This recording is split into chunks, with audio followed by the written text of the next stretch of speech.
好，欢迎回来第25届全国女子围棋公开赛。那这场比赛我们邀请到的是刘耀文老师来一起陪我们来看棋。老师午安。午安午安，各位棋友大家午安啊。那这场比赛一样是6-7段组的，会是由陈千瑜来面对林明。那在林明这边的话，他也是业余7段的选手，复康大学的学生哦。然后他这场比赛要面对的是陈千瑜哦，那陈千瑜也是就是女生的业余的名将啦，也是多次代表台湾出征国际赛。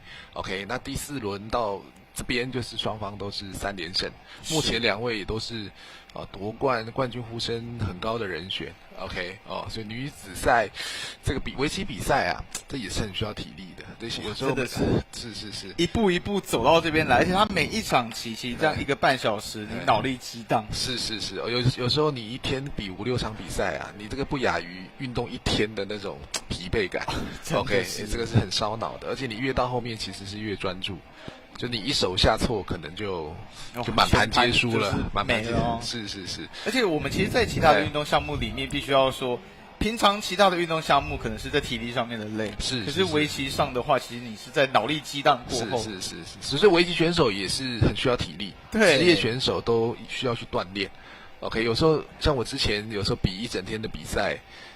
你比到5-6点的时候，哇，那真的是超级累，而且有时候输了更累，赢了反而没那么累输了是赢了是觉得身体很疲惫，但心情是愉悦的。那输的话就真的是心力交瘁这下棋也是不轻松了那这2位选手其实这个也都我也都蛮熟悉的林明是以前在高雄也有教过的学生对那。他们曾经也都是算是科班出身的OK， 就像麒麟王里面可能也都当过院生，是对，那只是说到了职业可能差那么一点点缘分，后来就可能去做别的事情有去上班就把围棋当作是一个怎么讲，就是没有走职业这条路啦。对，但是其实他们2位的功底也都还在 OK， 就小时候也是。科班出身的基本功是非常扎实的。不过我必须说，一路上看下来，6-7段的这几位选手在学历上面其实也都不俗是啊。千瑜这边是师大数学系。是，对。那林明，我刚才有跟他聊天，他现在是就是在士林的户政事务所工作对，那公职，但是下棋也是他生活非常重要的一部分就是他们就跟麒麟王的院生一样就小时候也都是花很多的时间，6日也都是在棋局棋盘上面这钻研努力所以这个功力各方面都非常的扎实，对而且女子选手到了一定的程度OK， 他们胜负心也都很强烈现在OK， 这个是一定的，这个气息气质是不太一样的OK， 好，我们再来看看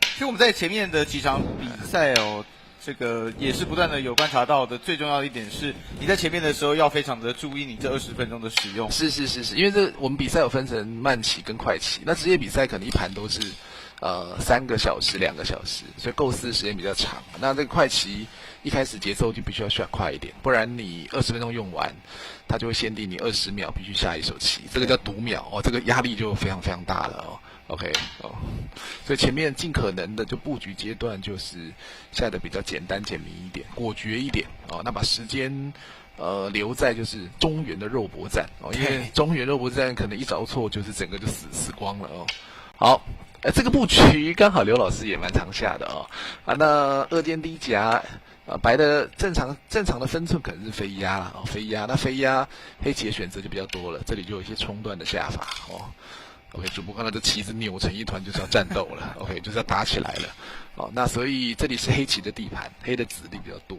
所以白棋的话一开始也怕就是陷入黑棋的套路，可能黑的这边有准备有什么招在等着我，所以我下的比较简单一点那飞压的时候黑的也是可以长了再飞这个刘老师也蛮常走的那白棋如果手拔的话呢，黑棋这个跳是一个蛮好的选点，就扩张这里的阵势，顺便威胁这3颗棋子哦。所以白棋一般来讲会在这边可能走一手棋，限制黑棋的发展，顺便加强白棋哦。好，那实战白棋走的简单一点，就跳2哦。好了，黑的尖一下，尖一下这边当然不能被黑的虎过去嘛，虎过去这个棋子就废了，就被压制在下面。你有没有感觉到非常的不利哦？被踩在脚底下。哎，对，这个内行哦，对啊、哦，所以白棋这边很明显会连一手，看怎么连，尖一个或是长的都可以哦。那尖的话，黑的跳。白棋的眼型是比较丰富一点，比如说尖，那接下来白棋可能就是去压缩这个黑棋哦。OK， 压迫它，当然这个也是蛮复杂的。黑的如果冲，白的搬，黑的搬，这里也算是一个蛮复杂的套路，我们就不展开了哦。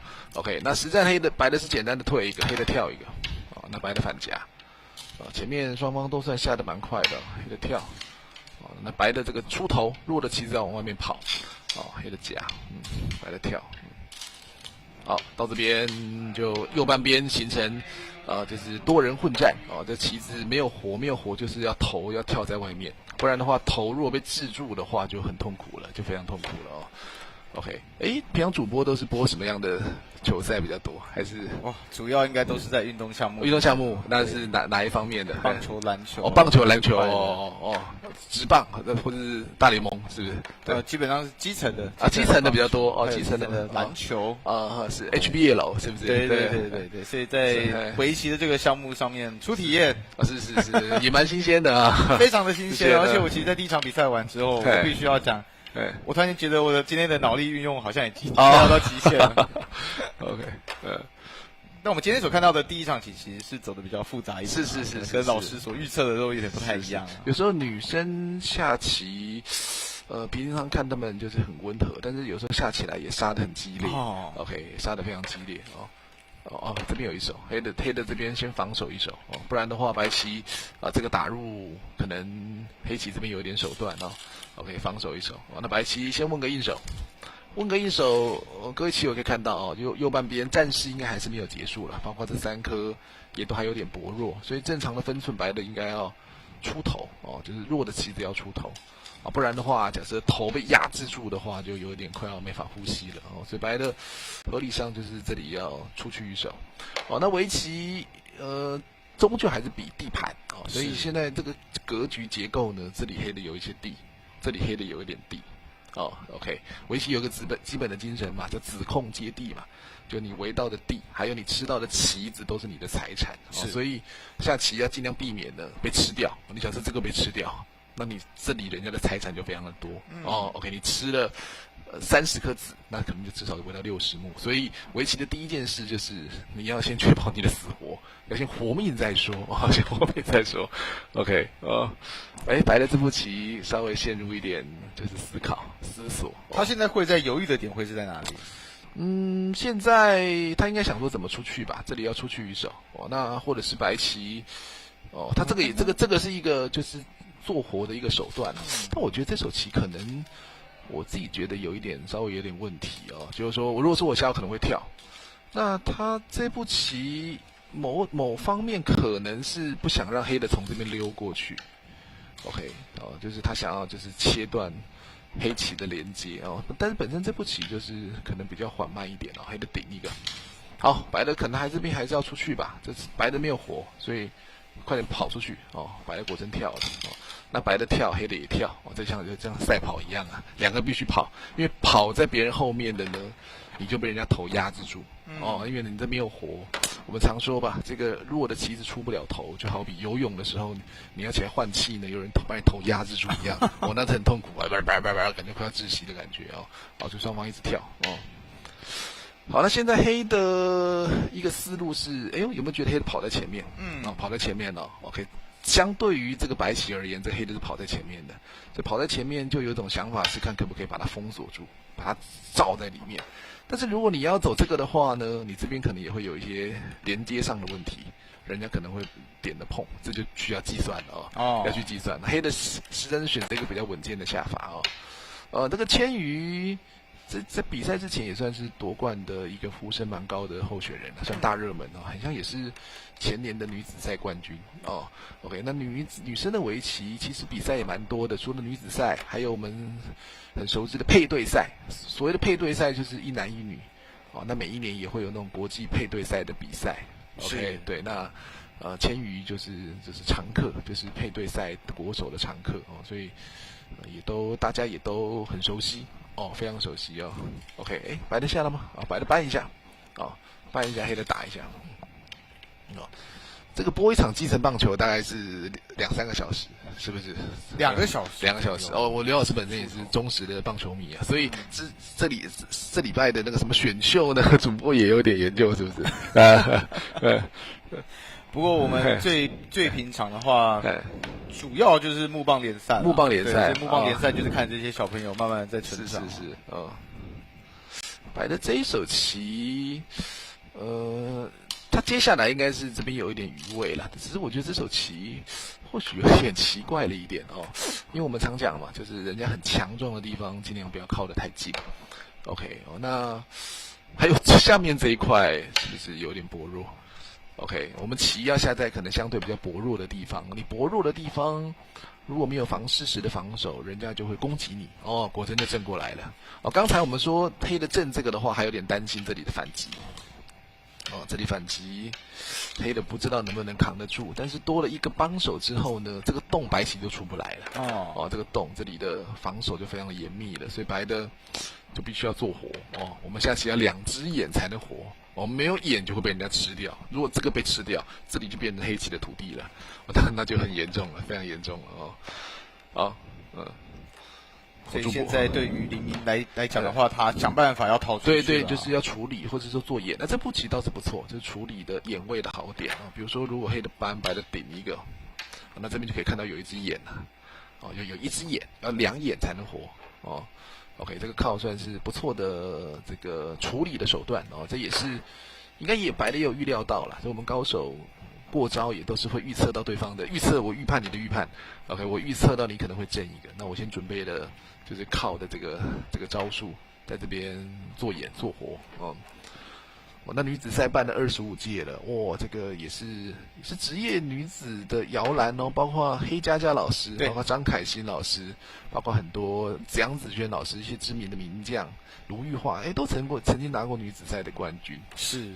我前面在查这个历届的成绩的时候，就有看到黑佳佳老师的名字，佳佳、杨子轩都是曾经的女子赛的冠军哦。不过真的要提的话，从业余跟职业的这个赛场，它到底离得多远呢？离得多远呢？现在我们每一年呢，就是有那个院生，就是职业的甄选，现在正在加赛当中，很紧张哦。最后的加赛哦，那如果你想要当职业棋手的话，你有2个管道啊，一个是院生组啊，院生组就像棋灵王里面去当院生，不然你也可以透过社会组去甄选。那业余的跟职业的世界就又更不一样了，哦。这业余的比赛总是赢了固然开心嘛，输了也比较没有什么压力嘛。但是职业的选手就，对吧？成绩的好坏就决定到你的收入，决定到你的未来，跟职棒很像，对啊。OK， 你下的好下不好，对啊。职业的比赛，你的棋谱一下完就会马上公布在网站上面，就很多棋友这边看的，所以你的输赢各方面那承受压力就比较大一点。是，对啊。像白的现在就是在做眼镜在做眼镜处理，但是黑的也不吃亏，因为黑的在攻击你的过程，那外面包了一排，那白的即使活了，假设这样活好了，这样活的也非常的委屈，这样是死不了了。但是走了很多颗棋子，其实围到了非常少的目数，白棋的子效也是比较偏低的，而且你一直往这边虚，你的隔壁邻居也会变得更薄弱。对，比如说黑的怎么再靠出来，继续威胁你这一块哦。所以刚才白棋的这一步棋稍微有一点点的，就是脱离战场稍微脱离战场好，那看每个人的选择啦，就说。但是像千余跟林明，就是他们可能年纪也比较大了，就是如果要当职业的话，有一点年纪上的限制哦，跟打职棒一样嘛。如果你年纪太大，可能对啊，选秀人家也比较会顾虑比较多一点。那我们职业围棋的比赛，就是有一个年纪的限制，现在都是21、22岁，就是最后的门槛了。过了就是过了你就没有机会了，除非你要特别的优秀，要得到比如世界羽大赛的冠军之类的，就必须要经过特殊的管道。哇，21、20岁具体的可能要查一查，但20岁左右了。对啊，那这个几乎就等于说你在就学期间你就要思考，你就要思考，就要决定了。对，所以这条路，我相信有很多家长朋友应该也会希望自己小朋友如果有在练围棋的话，或许未来也会有这一条道路是，但是当职业的都是不轻松了，都是不轻松。我们看到徐浩宏啊，看到黑佳佳，光鲜亮丽的背后也都承受过很多挫折。对。那徐老师今天是有来？徐老师早上在早上开幕仪式。那徐老师最近蛮忙的，因为他现在也是国际知名的选手了，所以常常要去大陆比围甲，就是大陆的联赛啊，或者是韩国的联赛。对，我刚问他下礼拜可能又要飞去大陆比赛了。对，这也是一种甜蜜的烦恼，甜蜜的烦恼啊！就你实力要到的，人家才会招募你。对，现在白的在参考啊，右下角有双方的基本用时啊，白的还不想就是这么委屈的做活，想要活在比较有目数的地方。那这一步棋我们可以这样想，就是说拐下来之后呢，这个力就变先手了。那这力变先手，这边可能就有一点眼位。所以白的还是希望在做活的同时，可以兼顾一下目数，不要活得太委屈。你每一块棋都很委屈的做活，即使都每块都没死，那还是不会赢的。围棋就是一种争夺 ，OK， 不能下得太软弱 ，OK， 而且有时候下棋也是一种气势之争他们虽然表面上都很 peace， 就不讲话，那棋子的每一手棋其实都会透露这些讯息围棋也叫做手谈的不过老师，你刚刚一开始有提到说，女子选手其实看起来虽然说文文静静，但是真的到棋盘上之后，棋风敌手还是有那个杀伤力。是有。男子选手跟女子选手会有差吗？可能女生下棋，我们常说嘛，理性与感性嘛，下棋有时候也会理性与感性。对，那比如说女子棋手，她有时候可能更有情绪，就是他想要这样下，他更想要这样下。对，他其实知道这步棋可能有一点危险，他有时候也会有一点任性就是可能比较普遍的现象。黑的挂一个白的飞挂一个白的也是没有再怕这一块的这边就是顺着跟他下一手，因为这步棋很大，因为如果被双挂的话，宽阔的地方就被黑的掌握住了这一块倒是好像没想象中这么危险黑的如果要攻的话，往这边灭眼嘛，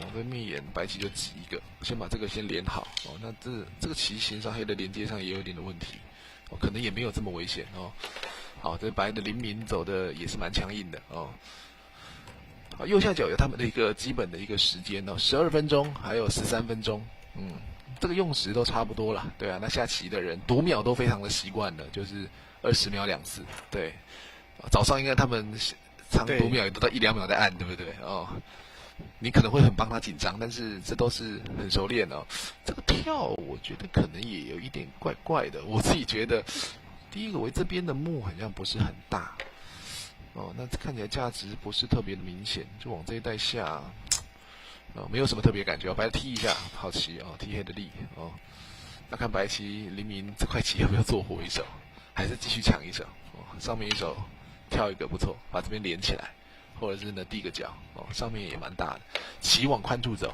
如果战斗结束的时候呢，越宽阔的地方通常就是越有价值的地方不过到了这边看起来准备要进入到中盘，思考时间就真的又拉长了。是，这步蛮关键的黑的一直在外面补，不知道我如果是白棋白的我觉得这步还不错这步他再买一个保险比如说如果靠着顶的话，这边就有一只眼位了。那如果没有这些东西的话，这个交换就比较损一点点比较舍不得出手。但是现在黑的这里已经比较拥挤了呢这两个交换看起来就蛮适合的这边白的很像有稍微些许的得分这里是这样靠了之后就不走了，就抢个先手了，对，打了长出来这里白的感觉下的蛮机敏的黑的稍微的缓慢了一点哦。所以现在在这两边的追防上面的话，反而是林明好像有点有一点就是扳回一点哦，但是这棋局也都还早了，还早。我们可以稍微判断一下嘛，就是说现在双方有多少财产，下棋下到一定的时间点呢，就可能会盘点一下双方的财产。黑的5、6、7、8、9、10、11、这13、23、30，黑的大概35左右。哦，那白的目比较不好算了，因为白棋的财产比较虚无缥缈。但是，比如说白棋这边可能以后会长出目出来，但是就是潜力现在比较难估算哦。应该局势也差不多，感觉局势上也差不多。还早，所以这也是主播第一次是播围棋，对不对？是蛮新鲜的而且我发现，导致你们在看棋的这个速度非常的快哦，这也是我们的专业。相信这个也是林明跟陈千宇跟我前面看到的这几位选手，他们在这可能2分钟、3分钟的思考时间里面，也是不断的在想他下一手棋到底是对围棋就是不停的在做抉择啦。对，那比如说现在是千宇在想，那林明可能也会想说你可能会下哪？对，那我要怎么防守？我要怎么防备？那等棋局再往后一点的话，就会有，就是可能你要比较判断出现在的局势。那优势当然就稳稳的守嘛，劣势的话就要积极一点嘛，就是你要根据你目前的战况去决定你现在的策略。但是围棋跟一般的球类比赛比较不一样的是，它没有比数，没有分数。比如说棒球3比2、4比2，对，围棋的分数你要自己去判断。而且有些时候局面的判断是围棋非常难的一块。你可能觉得你很优势，你下得很保守，下着发现，哎呀，怎么局面不好了？怎么输了？其实我们在前面的比赛好像就看到这种状况，其实很常出现哦。OK， 所以你第一个要先搞清楚局势啊。那你领先3目、领先5目、落后3目、落后5目的策略都不一样啊。OK， 就好比你棒球输3、4分，你在触及短打，那教练会不会丢鸡蛋嘛？对不对？是不是？对啊，赢1分输1分，那个策略都是不一样的。他们现在在思考上面，现在白的谨慎一点。对，现在白的跳这个就是为上面的目数哦。那些黑的应该要稍微攻击一下，就黑的一直在威胁白棋说我要攻你，但白棋的策略就是我没得惊的，没得怕的哦。该捞的都要捞，就放马过来的那种感觉哦。黑棋飞一个可以考虑抽进去白棋的要害，这边应该要稍微动手一下了。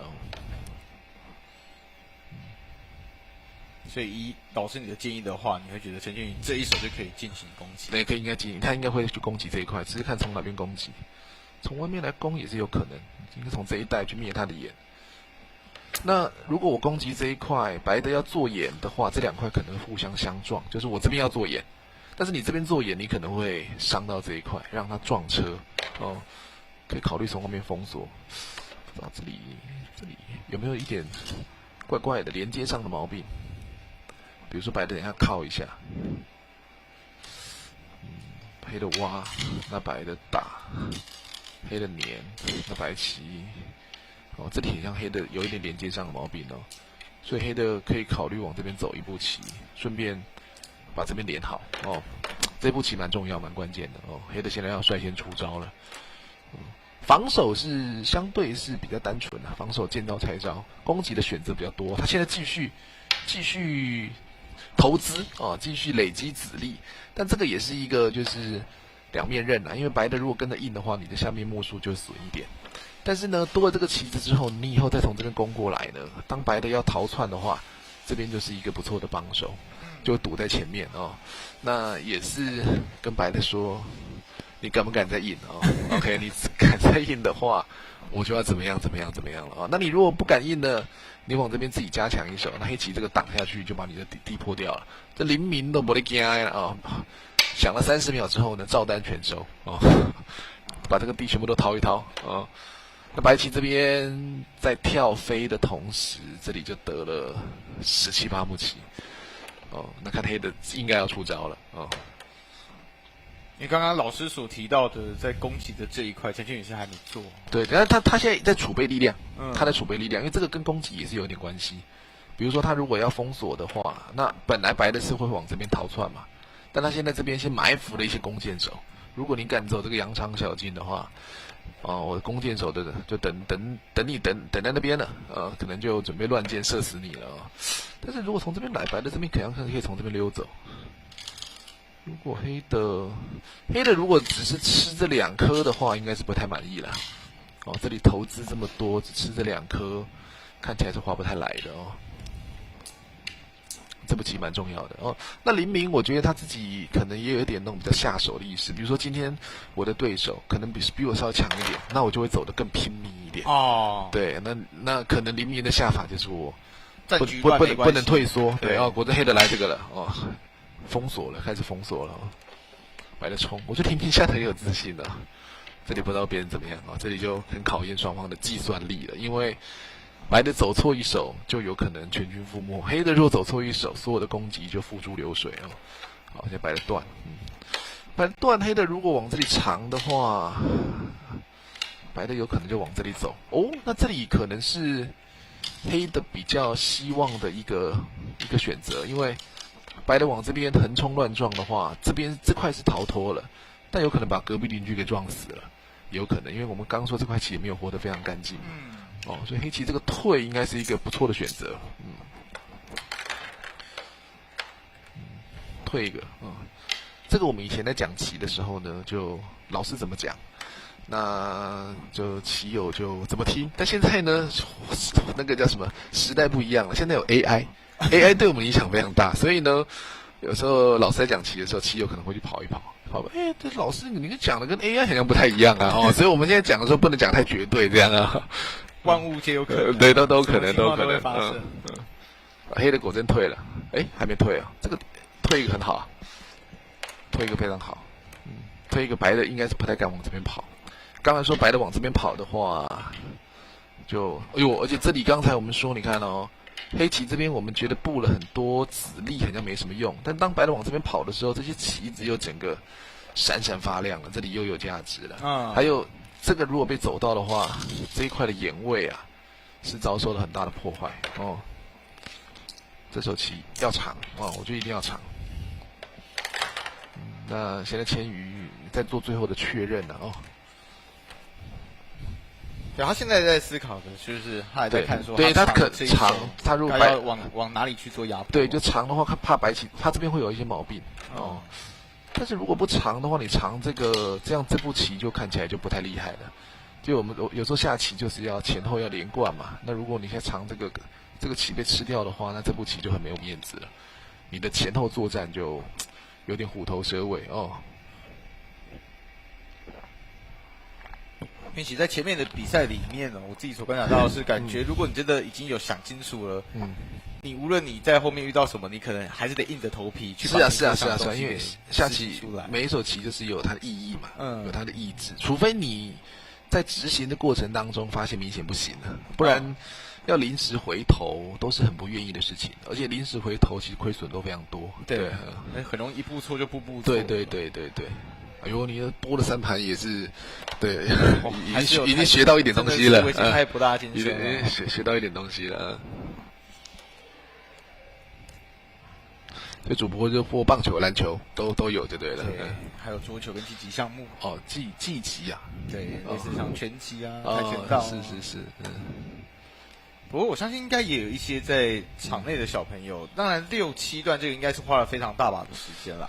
他一样，他是先打一个之后再贴这个，他一样是要贴这个，对，还是得要。但我觉得单场比较好了，但是这样的下法跟刚才说单场就大同小异，就这个棋子不能被吃掉。那这样的好处是白的如果从这边挣脱的话，他觉得这边多一个棋子，可能防守会更严密一点所以他刚才思考上可能就在犹豫啦，他到底该不该要先走这一步？对。但是这边如果但是多摆的这2颗，也有可能上面这边变得比较薄弱所以有利有弊这时候林明要怎么下？我感觉这条路是不太 OK 的，这条路很凶险那如果这条路走不太过来的话，白的或许还是要回到这边想办法从这边就这个靠一个看起来不错。这是黑棋一直以来可能比较缺陷有比较薄弱的地方哦，比如说黑的如果长，那白的粘；黑的挖，那白的打；黑的接，那白的接；黑的断哦，那白的虽然没有冲过去，但是有机会吃这2颗棋子，吃2颗棋子整体就安定了哦。做活有2种方法，一种是连回去自己的堡垒，一种是在里面呢想办法做2只眼哦。还没下是不是？还没下哦。哦，白的拐哦，我怎么觉得白的，哇，下的有点猛哦。拐，那拐现在他这边多个棋子之后，白的就可以往这边冲了。那如果这样冲的话，黑的断一个呢，白棋就可以把它争掉。哦，所以黑棋这边防守了一手棋，哦，这里防守了一手。那这里防守完了之后呢，这里路是全部都堵死了，都过不去了，完全都过不去了啊、哦！所以白棋这一块，对，已经过不来了啊、哦，都被牢牢的封住了。所以白的现在要活命的话，就是要从这边来，要从这一带来啊、哦，搬一个。哦，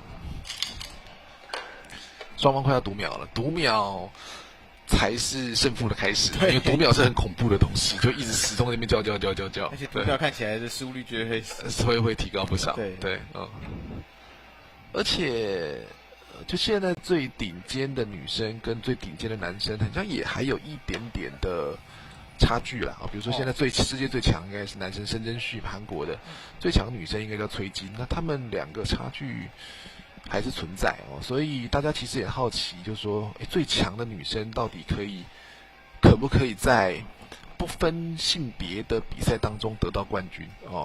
但现在可能还稍微差一点点。那大家探讨就是说，第一个就是可能学围棋男生更多一点，基数可能男生大一点，对，分母比较大，对，分比较大。第二个是，其实下棋到最后也是蛮需要体力的，对，所以即使你技术水平差不多的情况之下。体力还会扮演一些因素，那可能体力还是男生会稍微占一点优势。因为如果你到后面的比赛专注度开始在下降的时候，其实基本上就是因为你体力也在是。那这个女子赛是哇，很多男生非常羡慕的比赛。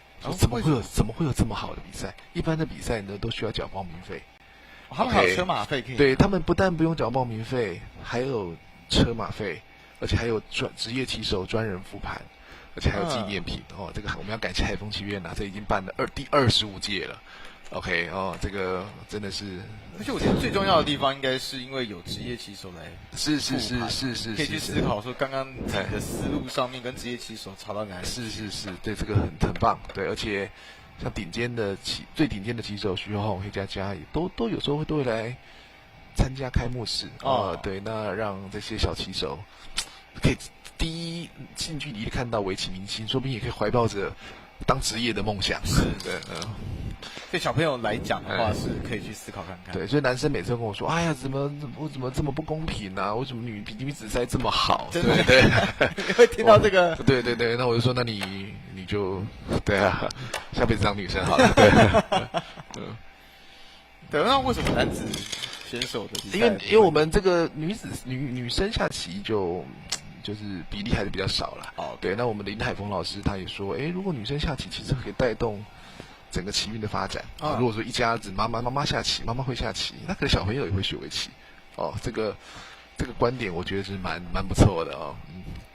而且现在职业的女子比赛其实也蛮多的哦，比如说像日本、韩国，他们有很多专属的女子职业比赛。那甚至观众可能会觉得，你看女生比赛，更有观赏性，更有观赏性哦。所以像知名的女子选手，可能收入都不会比男子选手少。好，那现在断白的应该是会长这个啦，白的应该会在里面就想办法做活。那长的话，下一步这边黑棋就有一点连接的问题了。所以黑的这边补一手，那白棋看起来是要做眼了，要做眼。没有出路就必须要做眼。做眼的话，比如说黑的如果把它逼活了，抢到这个班，感觉黑的也算有点收获。外面有下到一些东西出来，我们尽量棋子要走到外面哦。这个时候我觉得黑的好像还不错，我感觉黑的局面还不错哦。白的要长吧，这一步我觉得还是蛮必然的。对，那不知道黎明现在考虑什么？就是这个如果被打到的话，有点快要脑震荡的感觉，就是眼位整个都不见了。那白的长，黑的如果要抢先去破白棋这里的眼的话，白的有可能往这边碰一下，黑棋这个不一定走得到哦，白的不一定会理你哦，就这个靠一个，如果把这边断开的话，黑的损失是更严重的哦。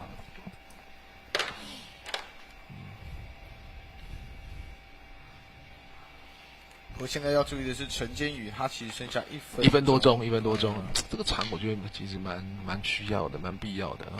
那黎明的思考时间，虽然现在正在跑，不过还是有6分半左右。6分钟跟1分钟也是有点差距哦。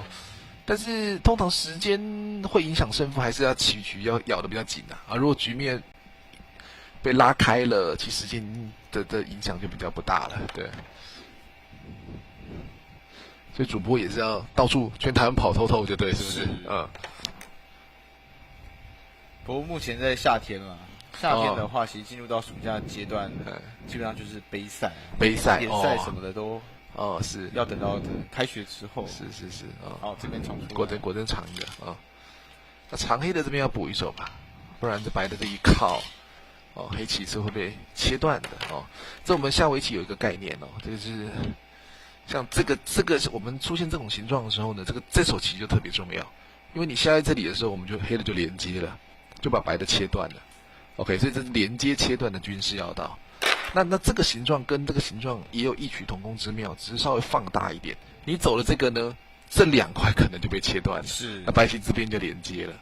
所以这个也是连接切断就超级重要的交通线哇，黑的补在这里哦。补在这里，当然也是跟补在这里有一点点关系啦，但是他可能有点担心，就是这里黑白的以后打吃的话，这里还有可能被断开。但是我觉得补在这里，这感觉白的轻松很多，白的先贴一下哦。这步我觉得有点问题，应该还是要补在这里哦。跳这个看起来是在瞄准这个挖看起来在瞄准这个挖，空中把它挖断，这个来者不善哦。这个跳一个，如果黑的黏的话，看起来白棋是要挖这个，就把这2边断开这个形状叫做跳那跳95%以上是有连接的，但是如果2边是白的有很多人的话，他有可能中间把你挖下去。对，那现在白棋2边人蛮多的呢。看起来千羽已经有察觉到白棋的阴谋了，准备要挖这个把它弄断了。那挖黑的如果打吃这里的话，白的长，黑的接，那白的断，黑的冲，白的顶，这里刚刚好黑的断，白棋这有这个夹的手筋，这个完全撑住了，就搬一个。这里完全撑住了，所以这个时候这个棋放在这边跟放在这边就有一点差别了。老师刚刚就觉得放在这里，很像比较对这边的帮助比较小这步棋虚一个，千羽直接想到读秒了。我这个虚一个好棋还是粘的，硬着头皮粘的。那黎明，对方趁黎明要黎明呢，对方已经没时间了，就快点挖，快攻你。因为黎明现在还有5分钟的思考时间但陈千羽已经进入到20。对，那如果黑的打的话呢？看起来他要挖，他要准备要挖了。我觉得他准备要挖了，再确认一下如果打这边的话，黑的接白棋断，黑的这下面跑得过去吗？这5颗主播有看到被断开来了，这是一帖猛药这个要身体够强壮才能这样搞我们就。拭目以待，看起来他要挖了，他要看要挖了。这个如果不挖的话，刘老师会生气退票了哈。他手比了一下，应该是要挖，他在做最后的确认这个如果挖了把这3个吃掉的话，那白的真是收获太多了。如果以黎明现在的角度上面来看的话，他犹豫的这手挖，他是在犹豫什么？他在再做一下准备啊。再做一下，他就要准备挖这个了，但其实不需要准备啦。对，所以他一定有一个顾忌点。对，他可能没有看到这个。就这时候白棋顶住就好了，顶住断的话，白的可以夹这个。OK， 那他现在尖呢？尖那应该要挖了吧？他现在先做准备之后，他怕黑的往这边冲是扛不住的，但是其实不需要这手棋。那总要挖了，总要挖了，万事俱备，只欠东风了。黎明下的蛮坚决的哦，就如果以这1、2年的成绩来讲的话，千羽是更活跃一点哦，更活跃一点。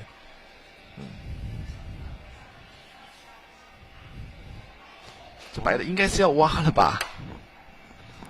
再检查一下，打吃长哦，这边就出现2个断点了，对，关键的一手。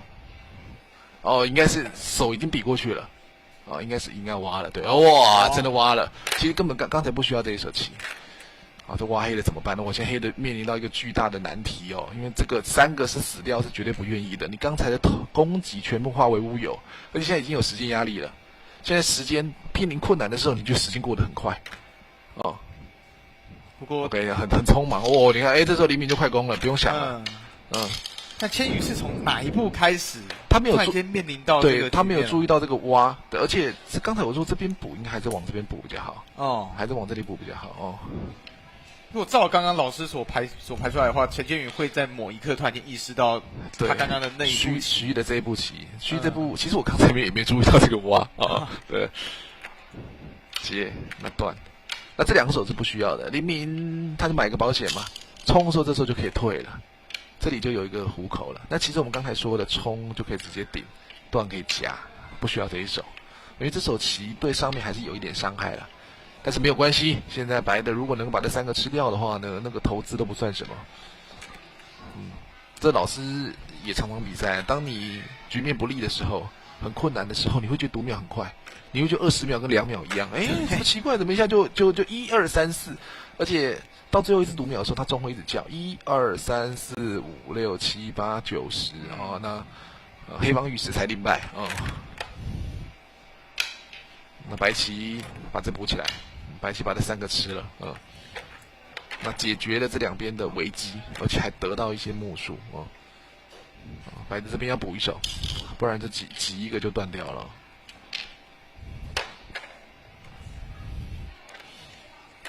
等于说在这一块，黎明除了做活以外，还吃了3颗，还吃了3颗就他这3个之后吃了这2块是比较安全的对。黑的顶一个，现在千羽是比较匆忙一点了那白的就补一手我们下礼拜也有一个有趣的比赛，叫富邦甲子杯。那他那个比赛是，你一定要有一个65岁的长辈搭配2个一般的棋手那千羽呢搭配的是我们的这个台北市棋协的理事长杨太雄老师，他们已经2连霸了，下礼拜要追求3连霸，3连霸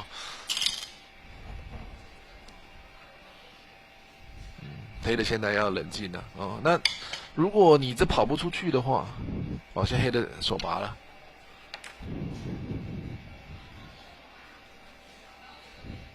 这3个如果死掉，3个如果跑不出去，你想要跟隔壁的这个比气或者这个比气，应该都很困难，因为这白的气都非常的多。那白棋局面不错，就守一步吧，就守一守，在脚上守一守。他逼到你面前了，他要拆你的堡垒了，所以防守一手，把这脚地给护起来。黎明也是下的真的蛮凶的嘞跳一个还要救这3颗但我是觉得像是3个其实也不一定要救了，因为黑的周围也都蛮强壮的。有时候下棋呢，有一些比较危险的棋子你也不一定要救，你可以弃子我老是觉得白的应该走在边上，走在有木的地方那这样子跑这3颗，让黑的顺势走到这一手，黑的就比较脚踏实地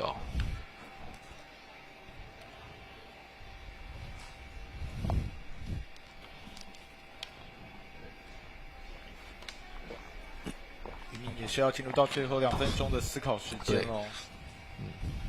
我在时间压力上面依旧是陈千宇这里，对对对，压力会比较大。对我觉得白的就简单的下，我们现在也可以来判断一下局势好了。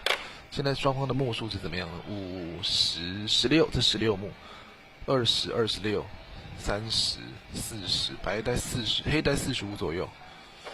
白的呢？白的这个如果吃掉的话，这边大概快20目棋，20目棋，这里30、34。白的基本40多加这个角，应该白的还是不错了哦，还是不错的局面。白的还没有在算到贴幕的时候，啊，对对对，看起来就已经跟着这样子。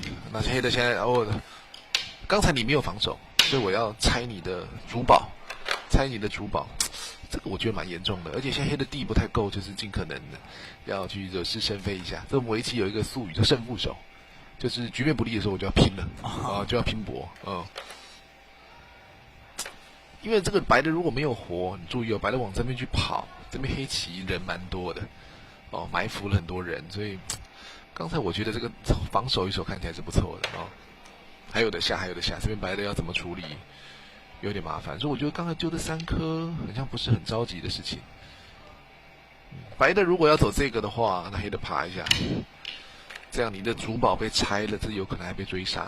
但你如果是这样下的话，这个就很痛苦了，你就被先手搜刮得很惨，就算活了也是扒一层皮哦。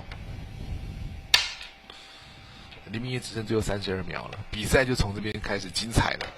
我感觉就是我们优势的时候会想要去控制局势，对。那看起来如果是白棋的话，应该不能尽量不要让黑棋有这个点33的机会了哦，因为这步棋白棋变得有点麻烦了哦。那他其实应该要更早的去防守，应该防守就坚守，黑的胡一个吗？这个棋子不要给他吃，胡一个还是粘的，粘，就是把这个棋救回来。哇，我觉得白的这边下的有一点混乱呢，就是现在白的如果挡，黑的飞，那白的挡，黑的长。那白的挡，黑的尖，哇，那这块棋，黑的是可以做活的。那黑的一旦做活了之后呢，那白棋这块棋就有危险了，对不对？那没有活，白的就要逃，但外面又刚才说了，黑的人很多。OK， 我感觉白的现在有一点混乱了，尖这个，黑的逼住的时候，白的刚守一手是应该是蛮满意的，这边看黎明怎么危机处理。这边大有收获，但是这里要想办法处理哦。翻有没有觉得这边黑的就堆满了很多人，所以白的举步维艰呢？那堡垒的外面其实围了一圈。对对对对，那你现在你的老巢、你的小木屋没有办法活，就白的很严重哦，现在非常严重。但这一个角落对黎明来讲非常重要，对，超重要，超重要。所以我就说，刚才白的应该防守一手，防守。刚才如果防守一手，随便防守一手，这样白棋这个确保高枕无忧，这里也得了10多目棋。对，那现在是你已经房子先被拆了，木都不见了，财产都不见了，还不一定，就是一定处理得好。OK， 有可能死掉，也有可能。这个就算活了，被搜刮得很惨。我觉得黎明现在很像处理的节奏有点慌乱哦。黑的接，然后这几步对处理的帮助都没有很大。因为黎明可能也是突然间意识过来，发现已经被偷家了。对对对，黑就渡啊，就渡这个好了。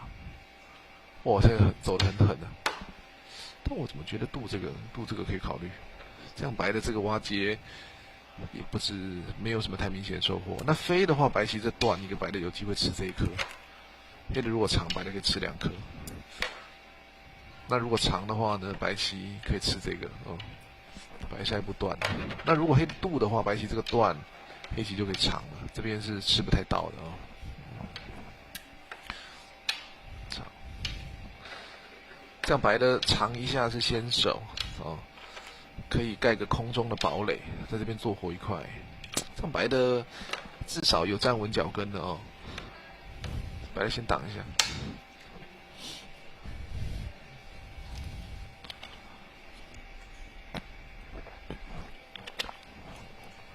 所以一般的比赛都是中南部比较多吗？还是也都有？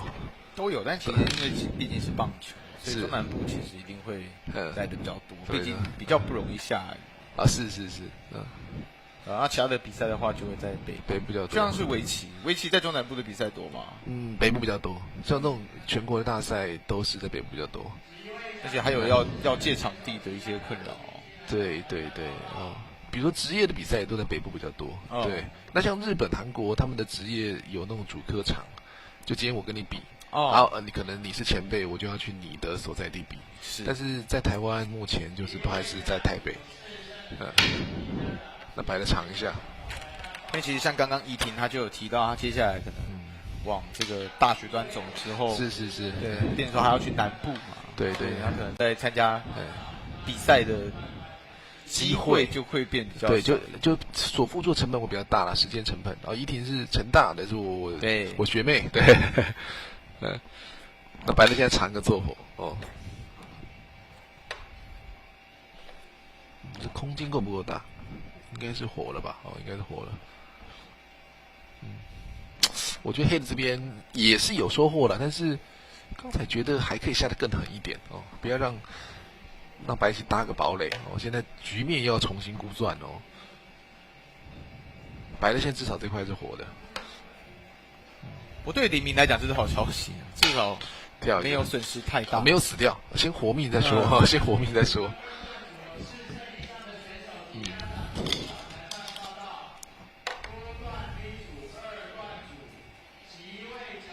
现在最后的争夺应该就左上角了啊。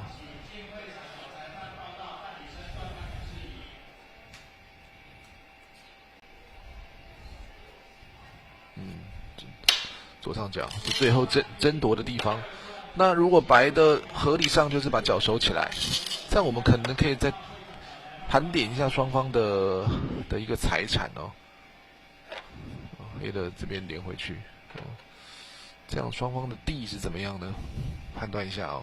这以后好像还有这个点的手金呢，有这官子的手金，6、10、15这块25、25、30、34、42，黑的42，黑的40多，白的嘞，白的11，这块大概10目左右，21、22、23、24、28、30。30、40、46、7，现在感觉白的还是不错的，还是不错。我觉得白的可以考虑把脚收起来。OK， 实在白的用靠的，哇，打年那这也是一个策略，也还可以。我觉得白的很像，虽然这边承受一点损失，很像白的局面还是不错的所以黑的刚才可能可以下得更凶狠一点不能饶过他。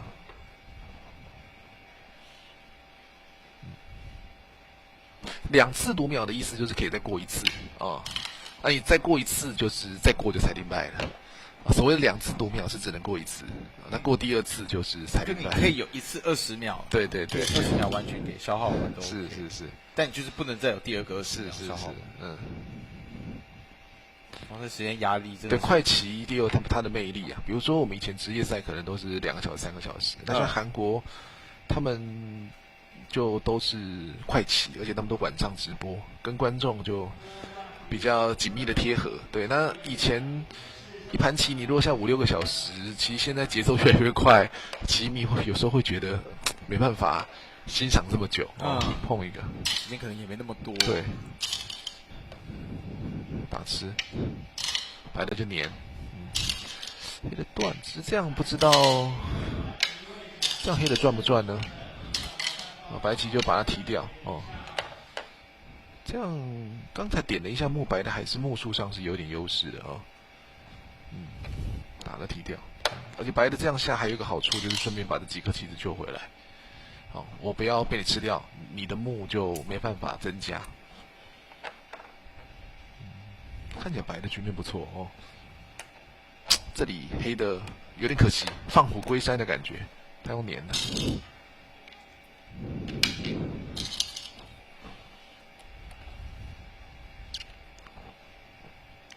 其实看起来从右上角那边，对，右上角那边处理完之后，其实你就一直走在前面。是，这就是他吃到这3个之后，看起来白的就领跑。哦，对那女子赛还有一个很指标的意义哦。刚才主播有问到，就说职业赛，每一年女子有一个很重要的比赛叫女子最强战。那它有开放给业余的女子选手，那她的参赛的资格就是女子赛的第1名、第2名。每一年的这个名额不一定啦，就是女子赛的前几名，就16个预缺，就是看缺几个，就是补女子赛的冠军哦。所以这个不只有高额的奖金呢，这个第1名、第2名呢，前几名呢，还有机会比8月的女子最强战。你有机会跟杨子轩啊、卢玉华、黑佳佳同场竞技哦，这个也是很多小女生的梦想。反正只要在每一个项目里面啊，都会希望能够跟最顶尖的选手当然，这样，这里面有这一颗哦，白的现在这个我们围棋的术语叫黑的贴目困难，因为黑的要先下嘛，要贴7目半嘛，要还白的7目半。那个半的存在，就是可以为了方便去区分胜负。哦，黑的要地盘要比白的多8目才能获胜哦。我的天命，哇，这个很凶啊！飞这个黎明这盘走的蛮好的，我觉得走的蛮好的，走的很好哦。就可能这3个会被割掉，但是这个飞本身就很大了。哦，一般我们在下棋会觉得我死掉的棋怎么想给吃？哦，这个飞本身就非常非常大哦。我感觉千瑜有一点点的怎么讲？应该局面不利，是不是要下得更拼一点点哦？比较保守一点，稍微保守一点哦。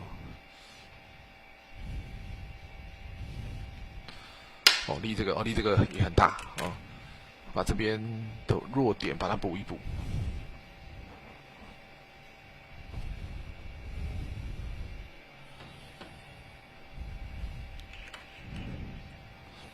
那这个棋不补的话，被跳进去，这个有一点死活问题哦。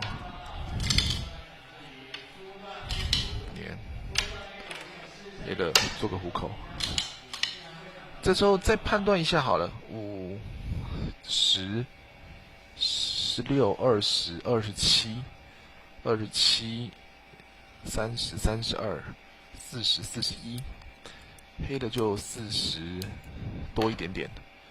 哦，那白的10、11、16、20、22、23、24、25、26、27、28、30、32、33、40、感觉白的快要50目棋，觉得黑的还有一些可能可以掌握的空间的，但是黑的贴目应该是蛮困难的，白的好好稳稳的下，应该很有机会的局面哦。白的就把这题的问题全部补掉，怕这边会出一点事情，但这一步可能没有想象中那么大啦，因为你以后可能还要就是收气嘛，所以你如果被飞毛腿，虽然这边少了7、8目，但是假设走成这样好了，就不用再收气了，所以这步可能没想象中那么大哦。官子就是现在就补漏洞跟这个钻漏洞就是算账了，算账，那看哪个价值大，哪个价值小。陈俊宇现在还有机会吗？机会是一直存在的啦，对啊。只是下棋有时候你一个失误就会被逆转，你比如说你棒球20比0，总不会打一支20分全垒打嘛，最多满贯全垒打就4分嘛。那个篮球如果100比50，你不可能投一个50分球嘛，对。但是围棋你领先100目，你一手走错了就有可能被逆转了，对。所以这里黑的开始来耍狠了。我刚才觉得白的这边应该要补一手。这个好像比这边大一点点这边应该不会出事了啦，这里气这么多，所以这个没有想象中那么大白的退，这个叫做接时间，就是我读秒了，我不知道要下哪里，但是再不下的话就是要裁定败了，所以快点下一个人家一定会硬的地方这个也是快棋特有的产物。这断怎么办？断。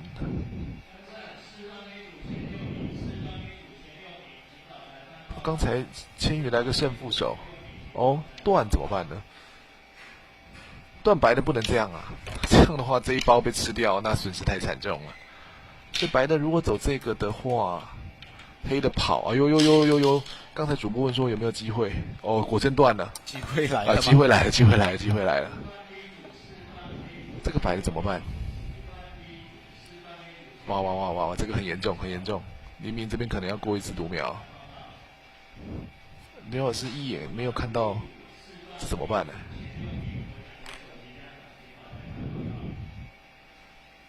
对，哇！你看现在换那个千羽在快攻了，现在怎么办？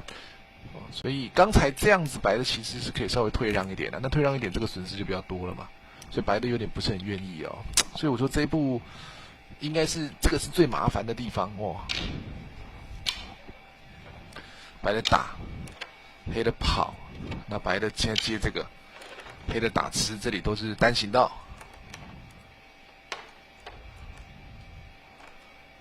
白的立吗？立黑就打吃。那打吃就提掉，这感觉哇，快要出事了，快要出事了。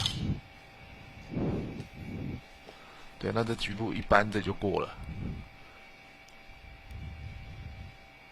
哇哇哇！这黎明会不会下了整盘的好棋，就倒在最后一刻？黎明现在能够怎么做？现在怎么做？现在打吃这个提掉，那立这个吗？哦，黑的接，白的在尖这个。哟，尖这个看起来不错哦，立这个尖。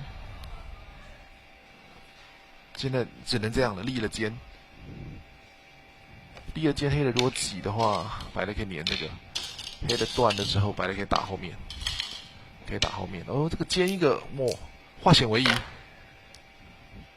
立一下，已经立了，哎，立了没有？立了尖哦，立了尖，哦，那黎明如果很早算到这一手棋的话，这个计算很厉害哦，看起来立了尖，化险为夷。如果断的话，白的可以照吃这个。这样损失有控制住哦，有控制住哦，实在黑的断，那白棋就吃4个，黑的打吃，白的提掉，这样，那这里白的撑住了，但是付出了一点点的代价，就是这几颗吃掉，也不算一点点啦，黑的应该有一点收获啦，但是我直觉上应该白的还局面还不错，当然这可能要点空要判断哦。黎明在紧张的时候有看到这手棋很厉害，立一个尖，这个唯一的解决方法。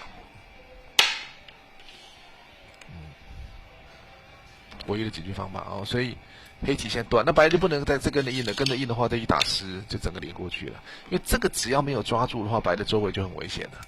因为断，那打吃，那白踢掉。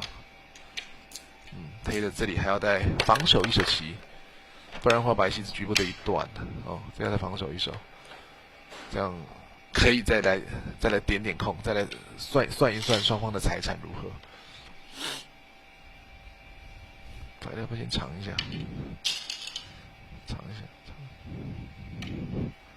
先尝一下哦。这个大不大？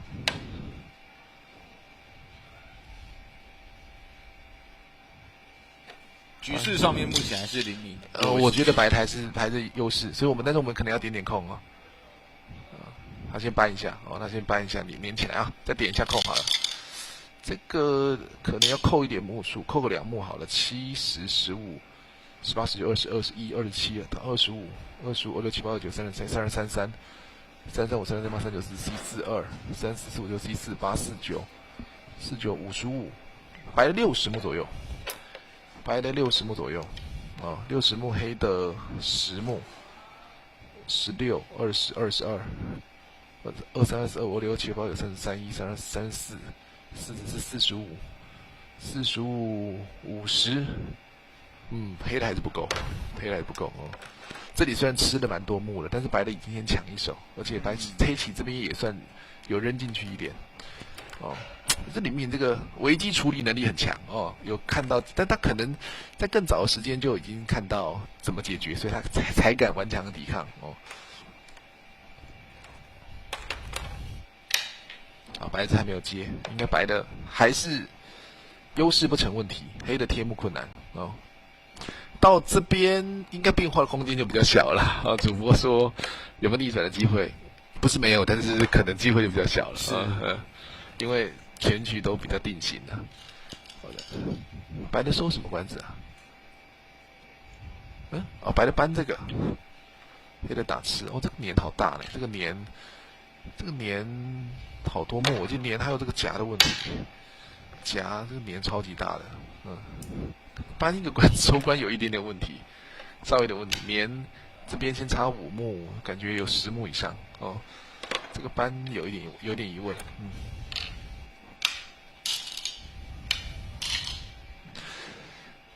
这我们现在一般在讲解的时候呢，旁边都有一个那种血条，就是 AI 的血条。刚才怡婷有没有说？对，那但是今天我觉得今天这样比较好，就回到以前，就你局面就老是自己判断。那只是现在我们现在讲解旁边就有 AI， 所以其实你的想法或是各方面的判断，你会被 AI 所局限，因为你已经先看的答案了这样子，对，把10连起来。这个扳收官稍微有点问题，但是白的应该还是就连起来吧。冲这个很像也不是很大，这官子白的收的怪怪的哦。对，所以在官子的阶段不好的时候，会影响到领民可能原本他的目的。对，但是我觉得刚才白的优势还是蛮大的，就是目前只要不要跳一个是好棋，跳一个可能更好。这个大概6、7目，一定是年比较大，应该是年的比较大哦。哇，这个刚才最大，因为刚才年了之后，黑棋这边的目还会再被破坏，他实战已经挖了哦，提掉，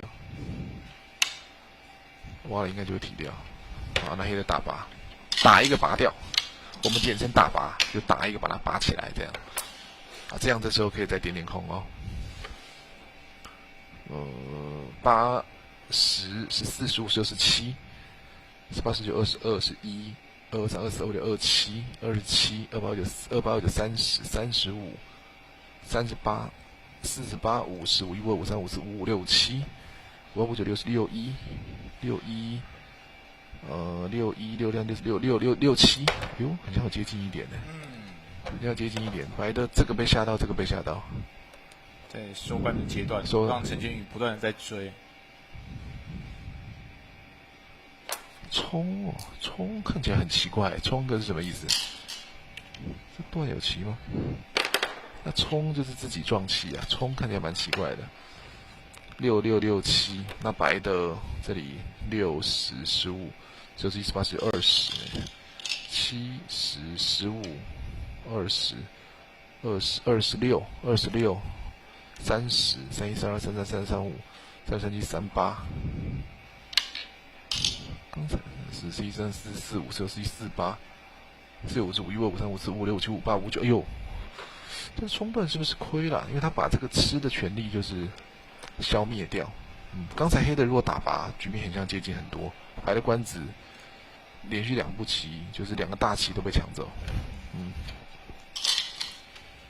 贴住。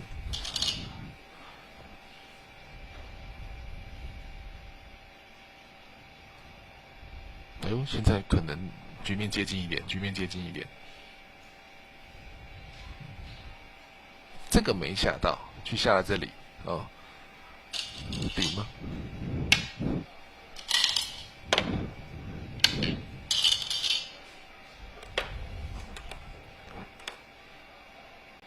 因为刚才这边黑的是什么事都不用做就可以吃这一颗了，但是现在他经过了一阵操作之后呢，把吃那个的权利消灭掉了。接，白的接。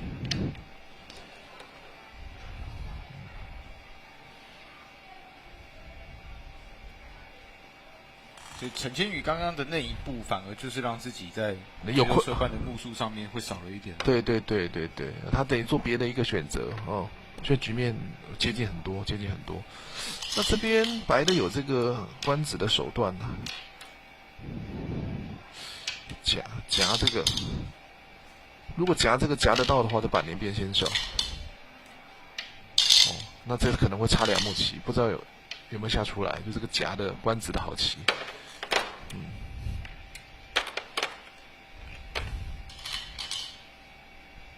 白的先弯一下子。这陈君宇这收的我觉得有点奇怪哦。冲，白的挡住吧。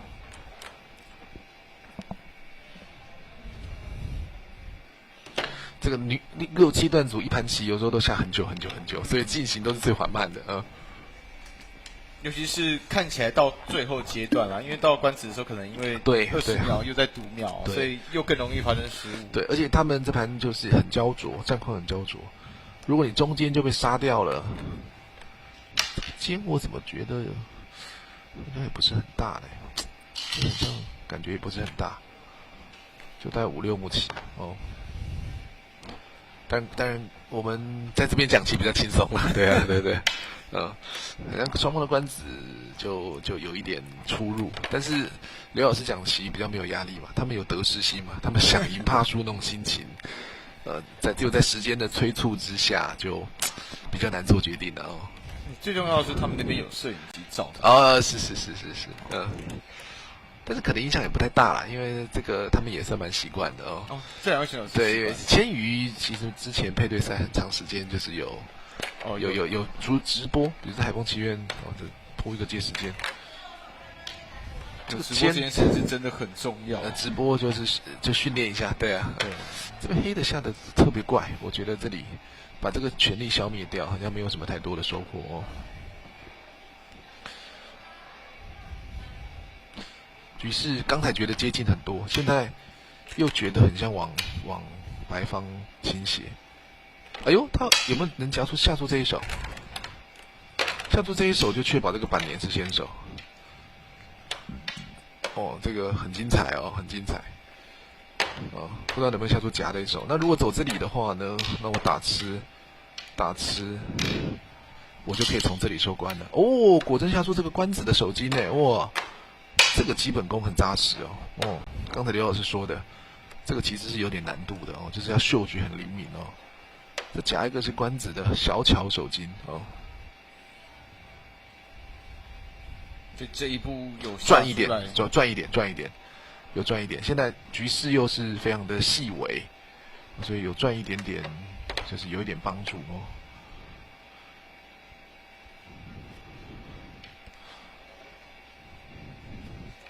那白的打，黑的接，那白的先打一下，黑的接，那白棋打吃，可以从这里来，黑的打吃，白的提掉，一点点收获，小有收获。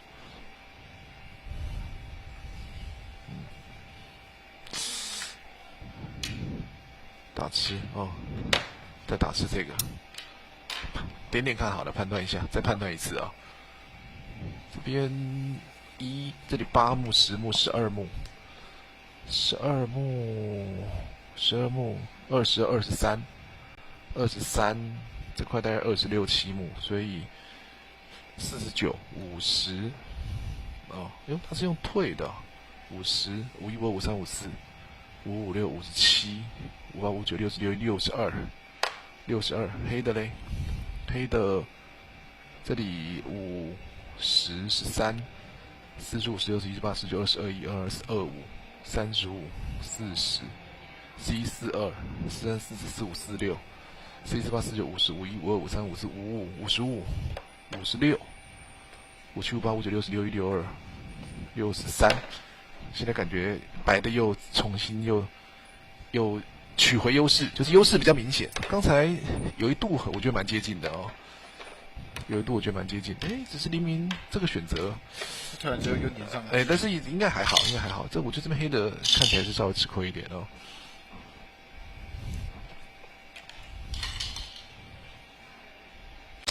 这个粘好像也不太需要下哦。这边白的是不是有可能把这目数，这样以后就比较不用收气？这粘好像不一定是先手哦。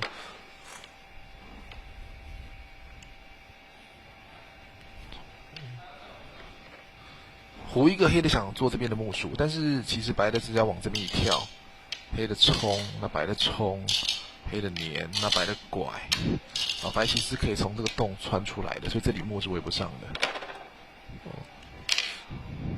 打吃，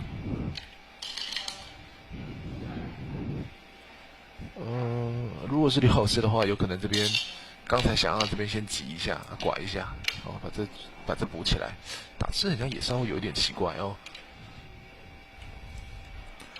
这一盘棋我们讲的都有点累了，更何况是对局者哦。他们在心里面想的要更多。对对对，而且他们并没有在旁边可以去用摆的，所以没有办法很直接性的去看。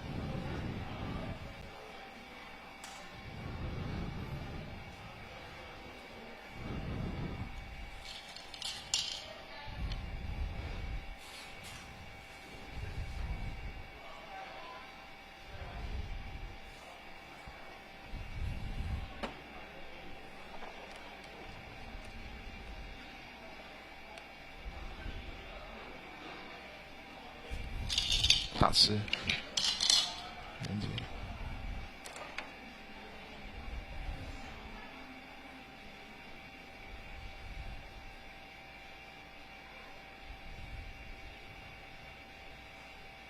提掉。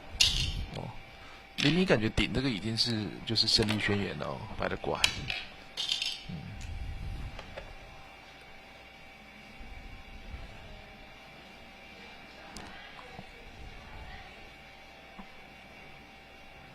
黑的这边要补一手哦，不然这一般这中间就死了哦。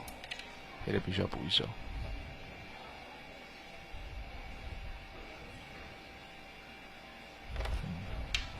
白的应该小胜成定局了啦。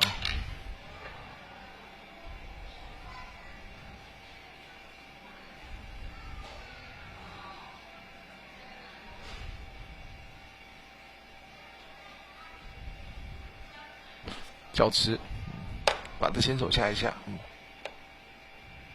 这以后也还有铺一个大，应该白的应该赢了哦。现在要出意外的几率应该不太大了啊。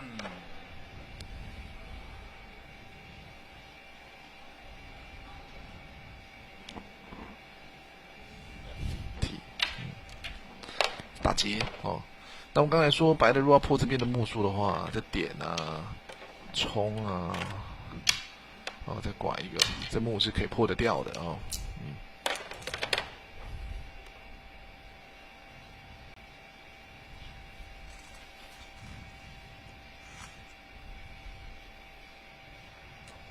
扑，提掉，提。我这盘黎明我觉得下得很好，这里的计算反应非常非常的快。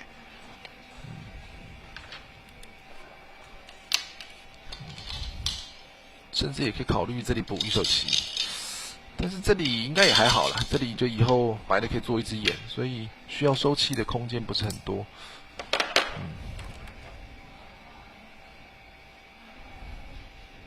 长个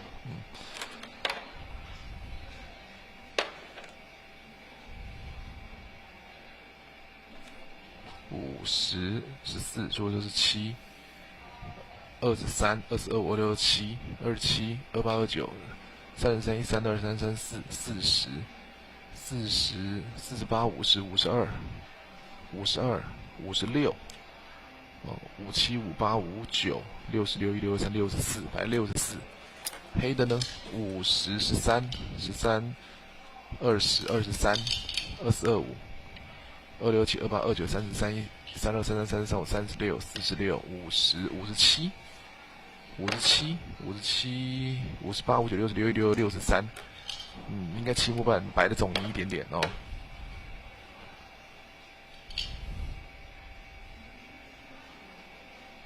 尖尖，现在在骚扰你这边呢，白的跳一下哦。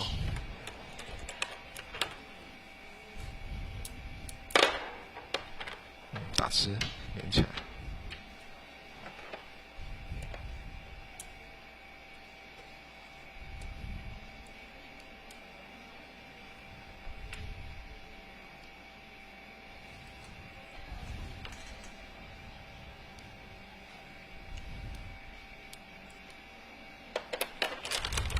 走一个，那白的挤一下，白的粘，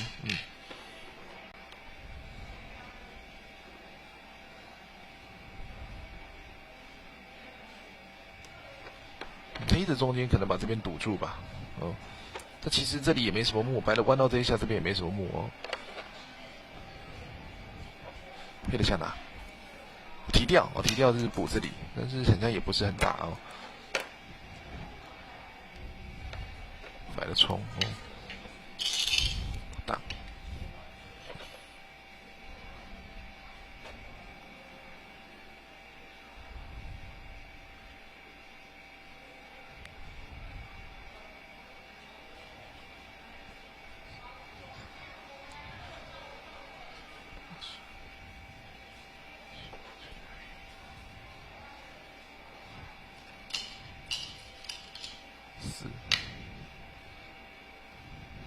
黑的66目，白的20、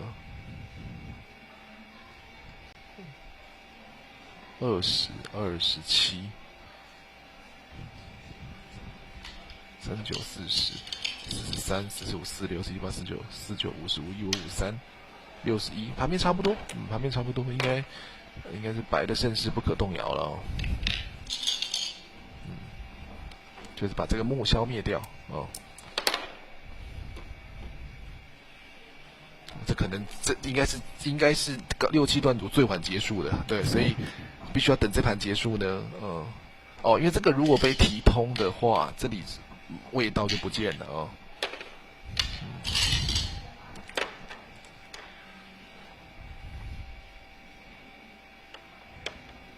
打吃，粘这个。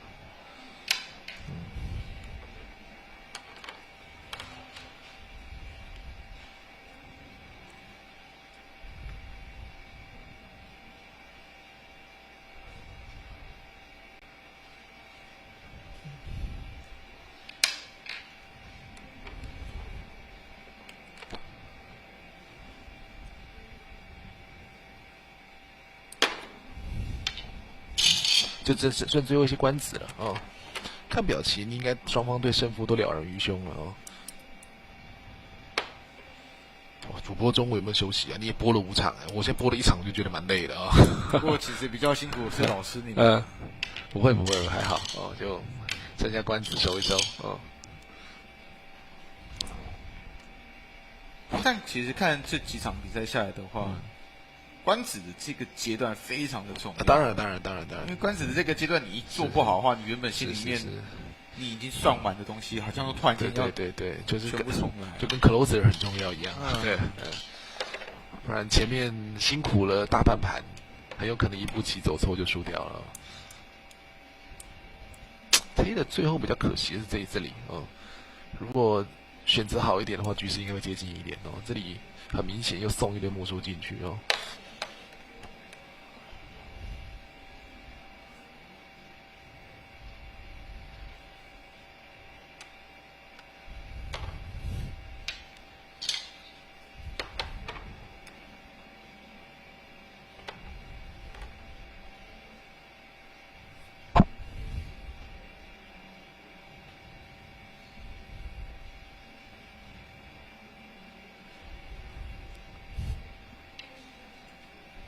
白在冲，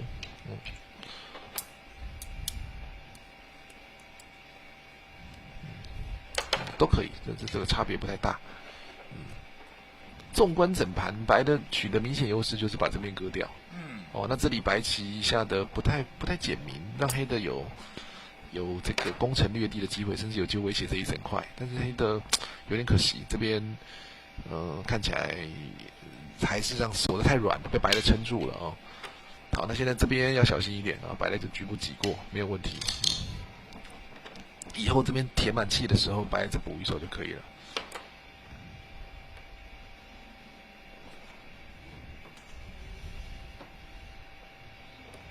但是只剩下最后一些单关了，就是一两目的棋，已经没法影响胜负了。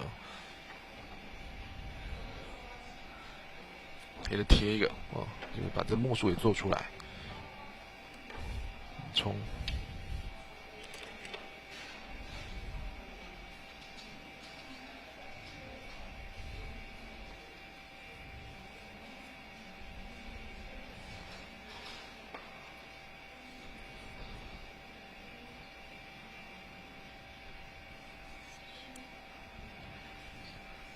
反正快要70目，69目，69目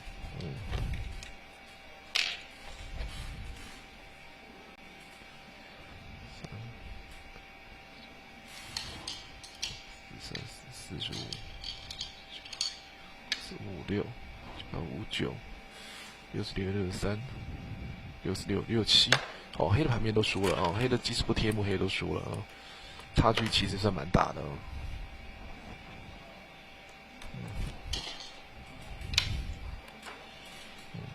没地方下了，就把这边下一下，下完。陈千宇也知道自己输了啊。这个局与局之间休息多久？10分钟嘛，差不多。所以这个下完马上要再比另外一盘也是蛮累的，蛮辛苦的哦。所以这体力很重要啊。白的再把这一幕破掉，就都没有什么官子了。最后的半截，那白棋就是这边记得要补一手，最后这边填满棋也是要补一手哦。争夺最后的一幕棋哦，但是胜负已经不在此了哦。黑的提掉，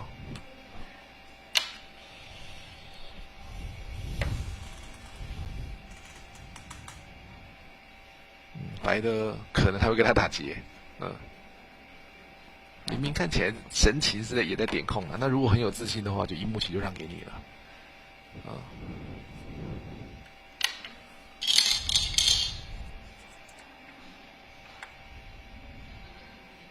这有时候比赛不要太多的想法，保持平常心，专心下，反而会发挥得更好。我觉得林明今天心态就很好哦。以名气来讲的话，千羽应该是比他更有名一点，就是可能状态更好一点呢。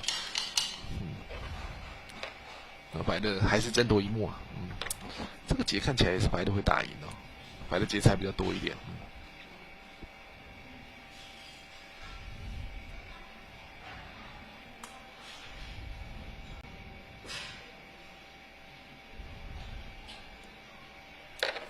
还要打劫哦，还要打劫。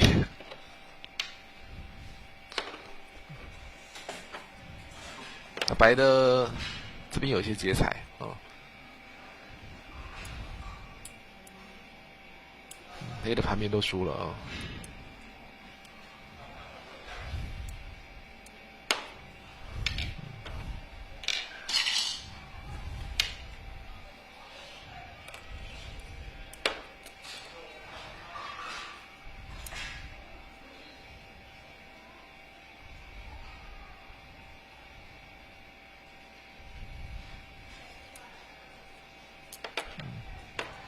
看有没有主动一方要让劫的，黑的是不会让的，黑的就已经输了就尽可能搅局啊。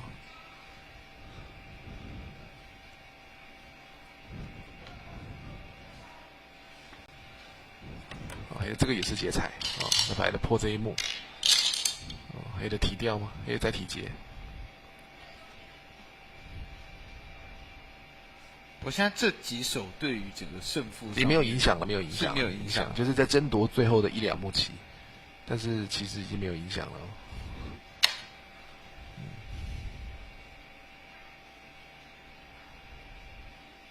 这个应该比早上下的更久一点哦，有没有？断一个，黑的必须要粘这个，停掉。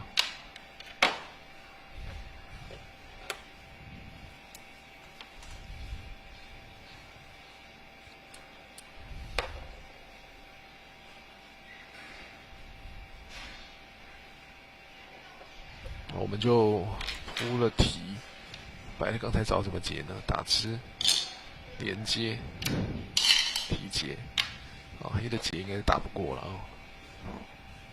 这里还有铺，还有3个劫，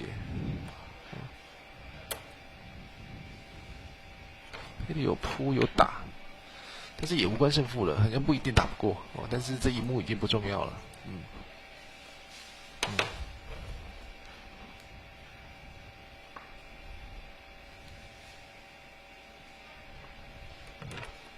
接度提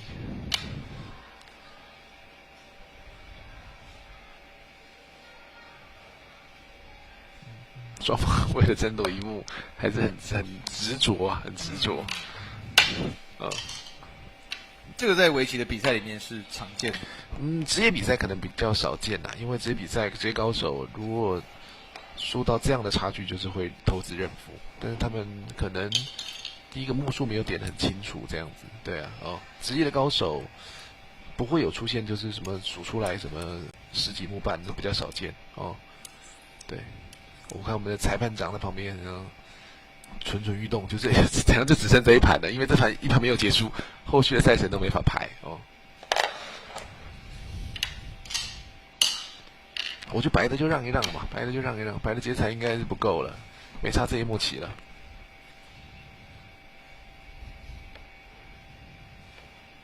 我们从几点开始播的？12点35分。没有，应该是1点35分。1点35分。哦，也下了快要2个小时呢哦。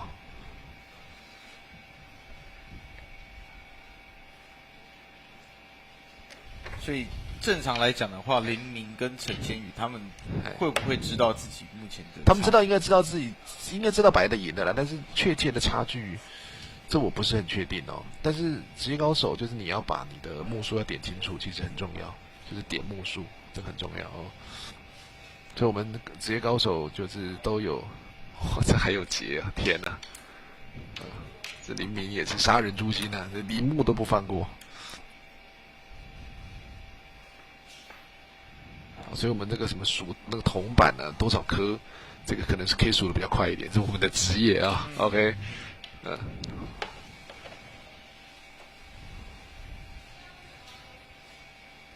就我跟我现在老婆那时候女朋友第一次约会的时候呢，就是可能就买东西嘛，数钱有一堆铜板30几颗，那我一眼就可以看出这32个这样，他就觉得怎么可能这样子啊？但这个对我们数子来讲，应该是我们很常做的事情的啊。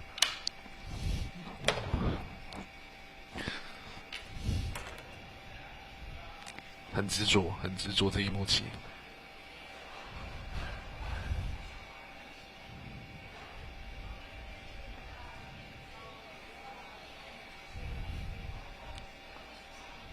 这刘老师都蛮想上厕所的但是没关系，等他们结束，快要结束了，我看他们要打到什么时候啊？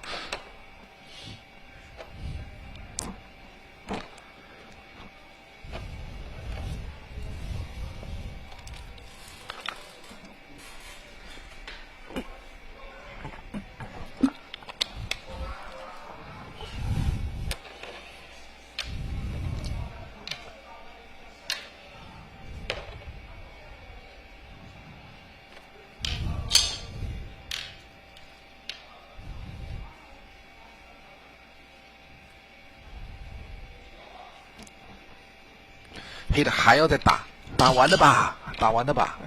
为了一幕棋，真的面红耳赤的哦。现在铺完之后，现在黑的还有劫吗？没看到劫了。黑的必须要让白连这一幕都不放过哦，够狠。林希望赶尽杀绝，够狠哦！杀人诛心哦，在拗脾气。那记得这边要补一手哦，这里要补一手，要小心哦。这里有个接不归，要补一手哦。这个黑的白的要补一手记得要补，不然教吃接不归就死7、80目哦。总算结束了。好，我们现在就看到数子吧这一场真的是比较漫长一点哦。二战哦。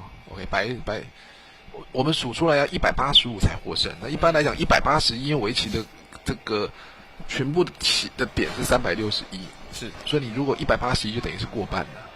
所以你要数出来，正常来讲181你就赢了但是你现在因为黑的先下要多还人家7目半，要多还人家4颗棋子，一颗棋子是2目，所以你要数出来要185这个才获胜这个整地啊，对，那他现在是整成10个的这样所以现在右下角就10，右上角就是20。好，那整出来之后，现在是不对，这16不对这里不对换个子好，所以现在黑的有70，就是20、30、40、50、60、7070开始算，那黑的要185才够。我现在开始数10个一堆， 70的话呢，棋子要115颗，但是黑的是没有115颗啦，哦，没有115颗你就输了，黑的连111颗都没有，哦，但是111颗如果都没有，表示你连原本的盘面都输了，就是连贴幕都贴不过去了。哎，好像黑的刚好181耶，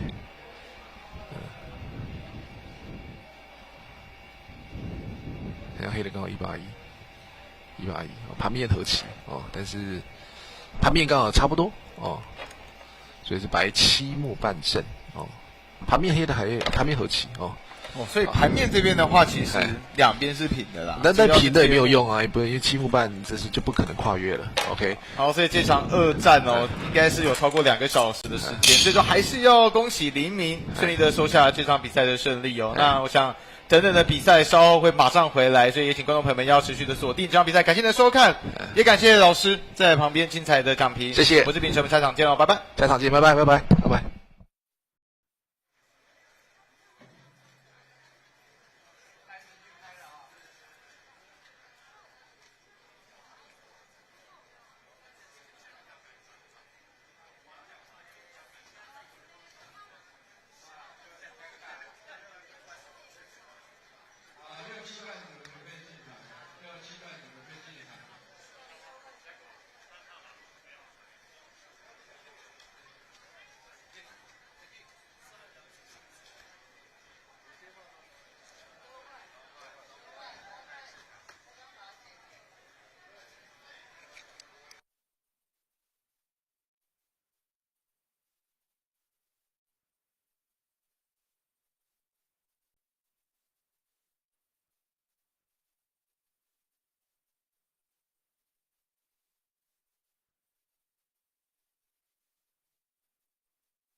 要来看到许妮妮面对徐巧杰这场比赛哦，已经是算是进入到了今天比赛的最后的几个阶段了，这已经是倒数的第2场了。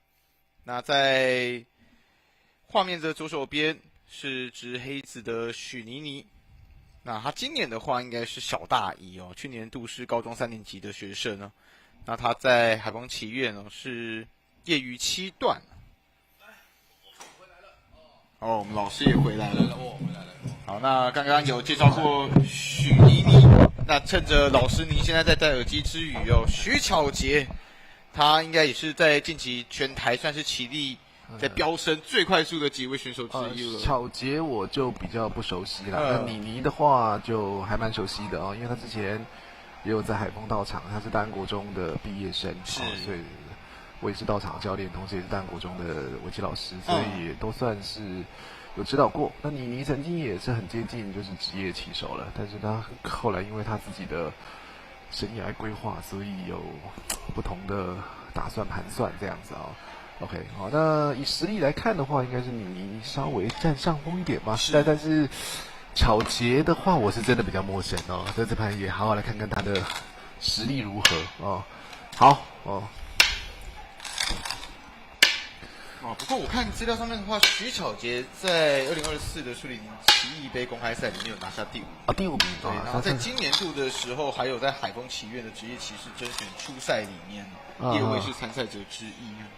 是，他可能下礼拜就要比职业棋士的初赛哦。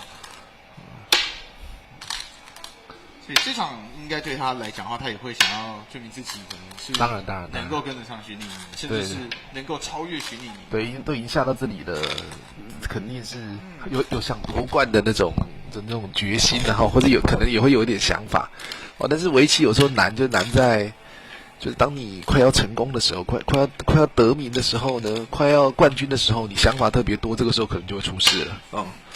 OK， 好，黑的拐这个非常非常大哦，这拐一个扩张下面的阵势哦。好，只是我如果是黑棋的话，可能不太想要被双挂，然后就有点被两面夹击、两面包抄的感觉哦。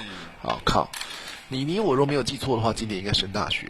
对，我刚刚看的话，他去年度是高3。对，因为他们那一届就是有几个比较熟的，现在也都升大学。我今天还没有跟他聊天，问他考到哪边。对啊，对。但我相信一定不差啊，一定不差。对，会下棋的小朋友通常这个脑袋都很不错哦。对。这里的话，基本的定时是白的冲，黑的接。白的班，黑的虎哦，那只是这样的话，应该是黑棋的如意算盘啦。黑棋刚好可以边上就插一个，这样转到宽的方向去。而且因为各位棋友可以看一看哦，就是现在这里主播们看到的白的人比较多，是这里2打1，哦，那这边有白棋，这里有白棋，所以这边人比较多。那我们围棋有一句话嘛，叫做势孤取和，就是人比较少的时候就是要。尽量求取和平，人多的时候就是尽量挑起战斗，所以白的可能他不太想要这么简单的放黑的走哦。但是搬一个局部应该是吃亏一点哦。好，大吃粘起来，好，那白的粘起来哦，搬。白的挡哦，这里呢，妮妮的这个粘其实是有点问题，稍微有点问题哦，就这个形状有可能不一定要补哦，因为其实不补的话，白的局部打一个提掉，黑的虎，黑的也还是活棋 ，OK， 那你补了以后假设外面被白的包围的话，哦，这里可能活的也不是很舒服，就这步棋的作用不是很明显。我们下棋追求就是尽量发挥每一手棋的价值。人尽其才，子尽其力啊！把每一手棋的价值发挥出来，你的子效高，你下一颗我下一颗，我自然就是赢家。OK， 那这步棋可能价值比较单一一点啊，就是以后可能可以打入这边去攻击这几个棋子啊。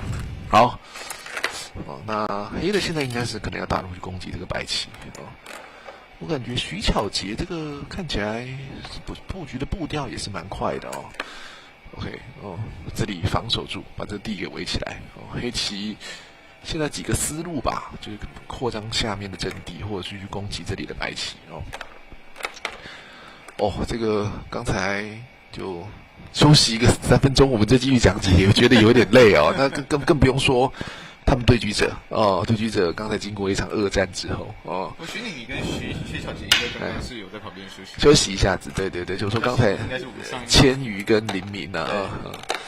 那就像刚才讲的，林明赢的心情可能比较好，千余的下一盘有时候就会有点累，就比较没有斗志一点，所以这时候千余跟呢还会有比赛，还会比赛，这个就是瑞士制，就是你不管输赢，你全败也要比赛。他还是有败部组，对，就是不是败部组，就是你不管输赢，你就是要比完六场，这也是业余跟职业最大的差别。业余就是多鼓励大家多参加嘛，那职业的话就单败淘汰、双败淘汰，你输了就回家了。对 ，OK， 你赢上去比赛就越来越多。当然，赢上去奖金就越来越多，对，那输了就是其实也是很残忍的，很残酷啦。运动竞技就是 M 型社会嘛。对，许浩宏去年到了最顶峰的时候，其实基本上就是成王败寇。许浩宏去年可能年收入有逼近1000万，但是成绩比较差的，当然就可能连养家活口都有难度。这个应该在各个职业运动都是如此啊，是顶尖的选手啦，跟这种可能比较一般的选手比起来，都还是会有差异。把那些那个飞这个跟这边连接一下，主播也是连播5场了哦，等一下这场播完你就可以休息了，是不是？是，对。等等的话，是依婷老师就会回来了。我刚才有问依婷说你早上累不累？她说还好。对，我那年轻人体力还是比较好。我60播一场我就觉得很累了。对，我刚才觉得怎么好像坐下还没喘2分钟就60上场了这样啊，白了飞一个。不过因为后面的比赛可能大家的实力比较相近，对，要的比较紧，战况比较焦灼，所以老师要思考东西比较多。这个虎一个怪怪的哦，这个虎一个可能有点怪，这个挡下来非常的绝好哦。就是这样，很像这3个旗子粘在人家墙壁上的感觉。飞比较正常吧，就是想办法连过去哦。果真呢，妮果真就挡了。妮刚才我有看到他下，看起来心态也非常好，就说他现在就是棋力还是很不错，但是就已经不是说职业棋手了，所以下棋的心态比较能够平常心。这个非常重要。就你下棋太想赢也不行。所以他以前是胜负心很重的。以前可能就是他对自己也蛮有要求的。像我们的白棋子都是大安国中的，现在的几年级？9年级哦。那你就他们的学姐，大学姐，大3届的学姐哦，应该认识徐妮学姐吧？应该认识哦，也蛮有名的，在学校也是风云人物啊。因为围棋班也是男生比较多。对，那有才华的女生也会特别受到瞩目哦。今天认识一来，我才发现大安国中有围棋班。有围棋班，对。同时我也是围棋班的，就是老师教练。在台北还有什么国中是有围棋班的？可能只有大安国中。对，就围棋班、围棋队比较不一样，是围棋班就是自成一班。不是像校队说我就课余时间去练球、练棋，不是，他就是全部都一班，他们的作息都在一起。所以围棋班可能6、7堂课就要开始上专场的围棋课。他可能是把一些像什么美劳、美术啊课稍微去做一点，就是调整这样子哦。怎么样子还可以去加入到围棋？每一年都会有考试，你在5段以上的话就可以考试，那考上的就可以入选围棋班。对。所以这些小朋友其实都是6段，你几段？6段都是6段的高手哦。通常男生要入学至少5段以上啦，那经过3年的训练，应该都至少6、7段的哦。你这个拐，这个叫千金拐。看起来这个拐是不错，把这边封锁住，把这条线堵住，这里就很有料哦，这里就非常有料，而且这3个棋子贴这个，老师比较想往这边封锁一手，这边封锁一手很像更有感觉一点哦。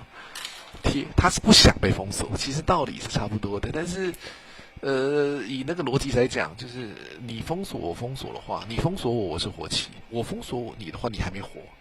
而且我封锁你，我这里可能比你这边更有料一点哦，所以我们下棋也不需要说是把人家赶尽杀绝，我们只要对不对？那个100分，你只要就是100%，你只要过半51%，你就获胜了，你就当选了，就动算。这真的是思维逻辑上面的不同啊。对，但是有时候你想要把人家吃光，你反而自己会爆掉。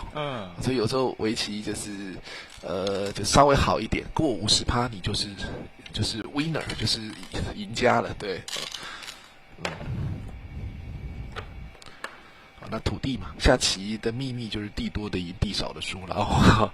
地的多寡，所以我有多少地，你有多少财产，就你自己要随时要了然于胸。就是你有多少钱，你现在接下来要做什么事，对方有多少钱，这个就刚才上一堂说的，就是这是围棋的比数嘛。你要知道自己比数，你才能够设计一些战略。这里我还是觉得蛮大的，因为你不走的话被白的飞出来，飞出来，这叫飞，这个行动叫飞，那这个就可能被追杀。还有这只要白的飞了跳走了一串之后，这边就没有目数了，拐住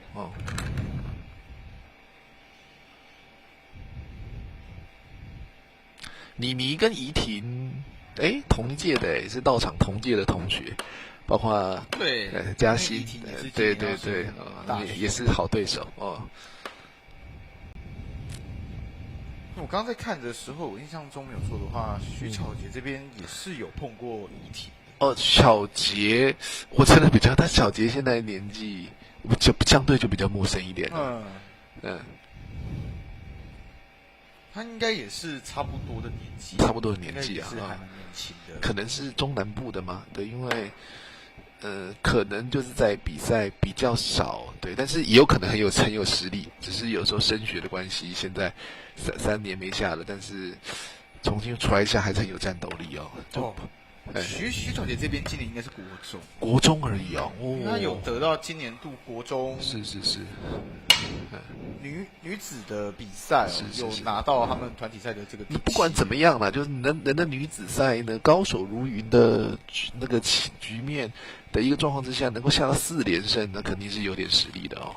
点一个白棋就挡，很像灭眼嘛，这里很重要，我觉得这边超重要但是每个人的判断不一样哦，这个感觉妮妮很像还是蛮纠结在这个局部当中。我觉得这边的封锁一手蛮大的。如果现在是站在妮妮的那个角色的话，他应该要是老师你所说的这一手。这里我觉得这边很重要，这里非常重要。上面这边我认为，但是围棋就没有什么绝对的对错啦，对啊。但我认为这边比较重要一点。那老师认为那边比较重要的原因是，因为就是把这边封锁住的话，这里黑的有就是很大的模样。比如说你看到我们把这边堵住之后，这里是不是就有地盘了？是，对不对？而且你把这边堵住之后，等一下这块棋也没有安定，也没有活。徐小姐这边其实基本上就是死掉。对，也不是死掉，就是他要做活，他可能会被你欺负一下。对啊，我记得几年前女子赛就是有办一个最佳造型奖那次妮是最佳造型的冠军最佳造型奖，好像穿什么古装还是怎么样，我有点忘记了。对啊，那已经是4-5年前的事了那怎么后来不办？后来不办了，我也不知道。这个奖怎么办？这个奖可能我不知道。对。年为什么不贴呢？年好像也稍微有一点奇怪，被黑的便宜了。那看起来妮妮是想从这边杀出来，杀出一条血路，只是从这边杀出来，不觉得很厉害而且白的这以后冲班教吃的起眼位置还算充足了还是回到这边来，我觉得还是回到这边来。但是围棋的思路可能是有惯性的，看起来还是要从上面来了。拐了，哇，千呼万唤这个拐，千金拐很久，对，这个拐白的就很不舒服，千金拐就好比有一个人把你的头压制住那种感觉，就是哇，很不舒服但是在刚刚前面的那几手，徐巧杰他是有机会能对，我觉得白的可能可以飞这个飞这个特别重要。所以其实变成说是刚刚前面包括徐巧杰或是徐对，我认为这边非常重要，都是有点纠结在右上方。对我感觉你本来的思路是想从这边杀出来的，但他权衡一下，杀出来没有什么把握，挑起战斗不一定有意思，所以呢，回头就拐了这个。所以这一拐我感觉以前面的这个看起来你技术上还是可能占一点优势啊，我觉得哦。但是比赛很难说，上一盘，如果以业余的成绩来讲，千羽是比林明更好的，是但是林明那盘发挥的很好，哇，这个飞点我觉得也是刺到白棋的要害，这个叫三目当中点方是要害，这步走的也是很好哦，非常好。这一步呢，白的如果要把黑的吃掉好了，哦。那黑棋刚好利用这里白的气紧身库的问题呢，黑的就是外面顺势包扎。哦，那这里堵住，主播有没有看到这边地就围起来了？哇，这个地就很大了，很大一片了。那白的不能随便乱冲哦，乱冲的话呢，哇，那你乱冲的话，这就被吃掉了。有没有看到？没有气了，对不对？哇，这被抓掉那就很严重了，被消灭掉了，对啊。所以这个飞一个下的蛮好的下的蛮好的。那如果白的拐的话，我觉得白的可能要拐哦，就是刚才那些图是黑棋的如意算盘，下棋我们也是刚讲的嘛，你想要怎么样，我们就不能让你怎么样，是，哎，对不对？哦，你想要打直球，我就要投滑球，对不对？我们要互相预判对方的想法，对啊，哦，这个刚刚那些图是黑棋的如意算盘。哦，这里徐巧杰稍微思考了一下哦。那如果白的挡的话呢，黑棋一样就压的封锁，这样白的依然是紧箍咒啊，出不来啊。哦，这里出不来，因为如果要出来的话，这里就有个断点了。哦，所以老师认为这棋白的要拐出来，就是要反击了。哦，那实在白的贴，你哇，除了这，我觉得这个搬一个也是超级舒服的呢，搬一个。各位棋友看看啊，这白的如果辅助的话呢，这一段，哦，这个叫三目当中的刺到要害的感觉，刺到要害。那白的如果要这样，那这痛不欲生啊。哦 ，OK， 那如果白的拐的话，黑棋这一挖，那白的打，这里是不是就有一个反提了？对不对？那白的如果接，这样白的也不成人形了，大概眼型都被破光了哦。看起来你准备搬这个，我觉得人家还想要搬这个，有没有搬？还是就封锁外面？看他这个思考的神情是准备要搬这个，搬这个太舒服了。那以前你在大安的时候，在道场的时候，也有跟他，就那时候可能他比较嫩一点，就知道棋，就让他个2-3颗啊。那现在。肯定也是很有实力的如果他来考职业，其实也是有点机会的，只是每个人的这个生涯规划的选择说不定会是在这场比赛他是封锁外面了，封锁外面他就准备压着跳。老师是真的蛮想搬这个白的到底怎么印啊？气3颗嘛，压着跳也很好，刚才也说了，压着跳。就把外面封锁住黑的也是很顺畅下一步跳应该是必然的，还是压的在搬，压的在搬，这个手顺，跳会比较好还是搬会比较好？都不错，都不错跳比较稳健一点跳比较稳健一点，已经可以了，跳已经95分了，那搬一个呢，可能想考99分，但是考99分，你如果没有搞好，就有可能没80分的这个围棋有时候很难说哪一个比较好那这样已经很满意了黑棋把外面都封锁住所以现在变成是徐巧杰，应该要怎么办？对，白的立这个做活，黑的局面不错，黑的局面蛮好的，吃这个很大或者就扩张一手逼住，黑的局面应该是不错现在全胜的不知道还剩几个女子赛参赛权选手几个64个是不是？对，那合理上现在这个瑞士制嘛，这跟数学的那个什么巴斯考三角形很像，所以下到第5轮全胜的应该就还有4个，所以如果要夺冠的话，那还要再赢2盘。所以除了这一组之外，另外也还有一个是4胜的，那其中一个是林明嘛？对啊，那不知道另外一个是谁可能林晓彤林晓彤也是名将第2场。林晓彤跟林佳彤好像是第3场的这个转播，对，有可能是林晓彤，这也是好几次的女子赛冠军你在瑞士制上面的话，就是你在胜败上他会把它分在一起。是2胜的队伍，你是2胜的选手，对，2胜对2胜的，对3胜对3胜对3胜的。这个主播内行哦。所以等等的最后一场比赛就会是5胜的选手，5胜对5胜的这2位5胜的选手。那很多比赛是就是比5盘呐，那只有5胜的在加赛。哦，如果这个5胜的也要比的话，我天哪，今天可能要播到8点了啊。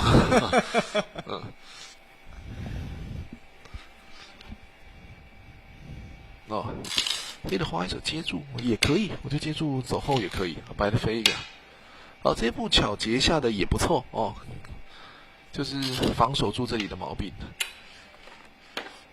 只是这里怕黑的搬出来吗？因为这边白底下也有个过嘛，人家也不一定很怕搬出来。我感觉其他地方也蛮大的哦。好，飞一个。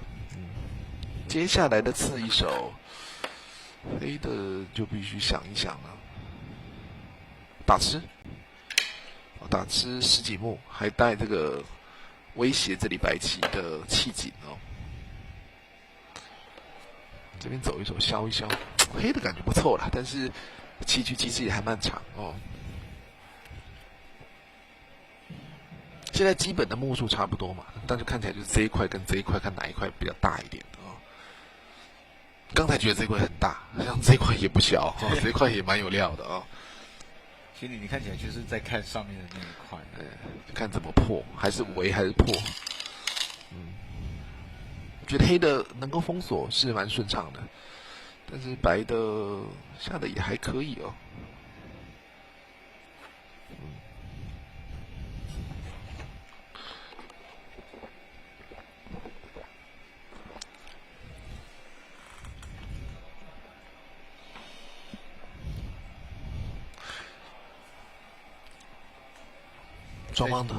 双方都只剩下不到10分钟。不过在去年度同样是全国女子围棋公开赛，徐妮妮就是倒在这一场。第5场。对。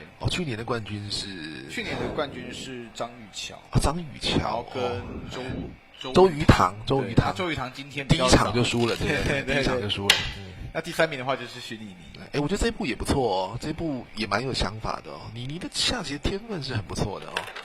就你不走的话，被跳被刺不是很舒服，所以你双方我们也可以看到这里是双方边界。我们刚才有说嘛，这一块跟这一块哪一个大，是这盘棋胜负的关键，所以这是边界地带，边界地带是不能退让的，因为这个叫此消彼长，你再多推过去一点，你可能就多一点，人家就少一点，这是2倍的出入，这可能是2倍的出入哦。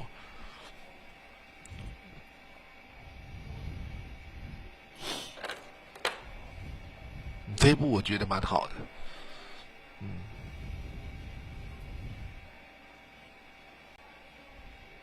白的现在，因为如果有了这一步之后呢，我们就可以去感受一下，好像黑的就比我们大一点点，黑的比白的大一点。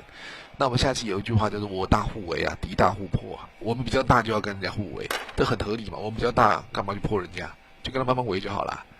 对啊，那如果这个别人比较大的话，我们就是要去破坏他的地，互相破坏哦。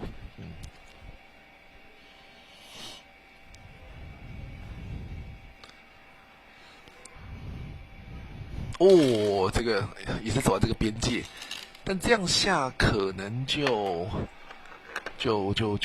毛病会比较多一点点哦。就我们下棋有胜负感，就是他觉得正常的围可能不太行，要再撑大一点哦。这时候我觉得这边飞一个不错，就破他的地，那狙击这里的弱点。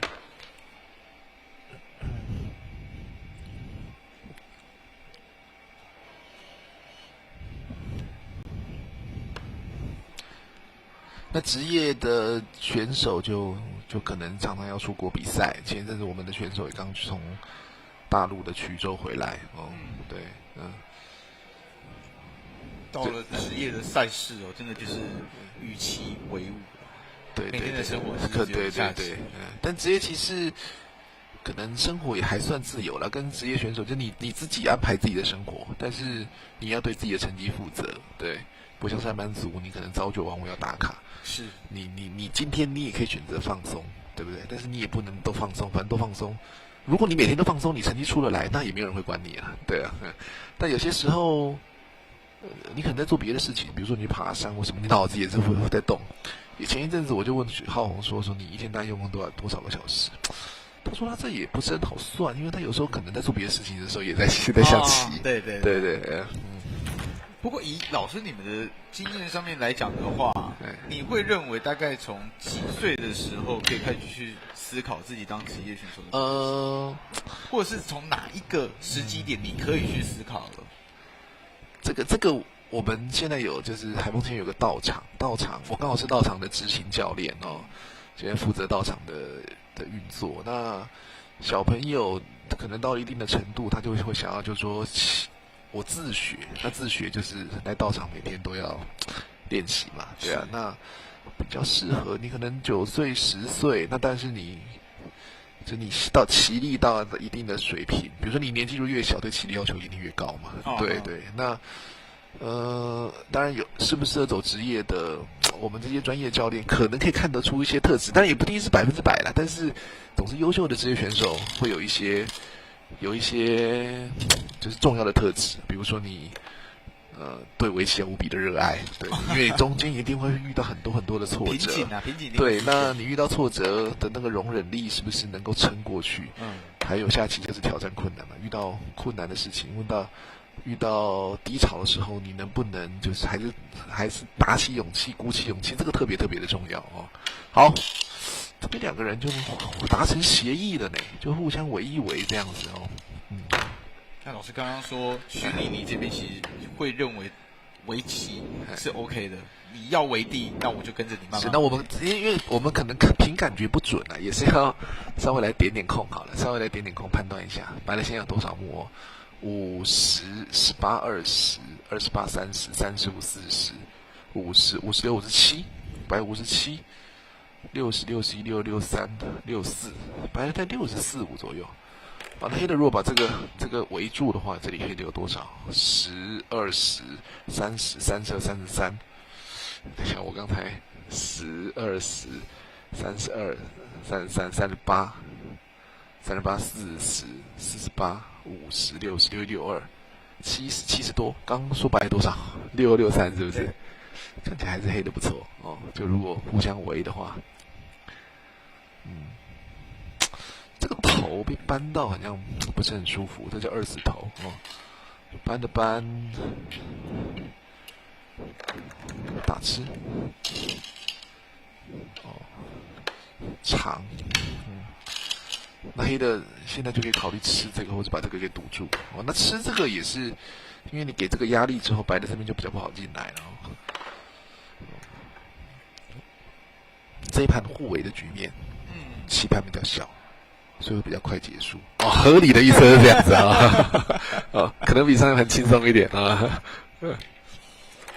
有没有听到关键字了？对，因为互围嘛，能下的地方就比较少，所以下一下就比较快结束。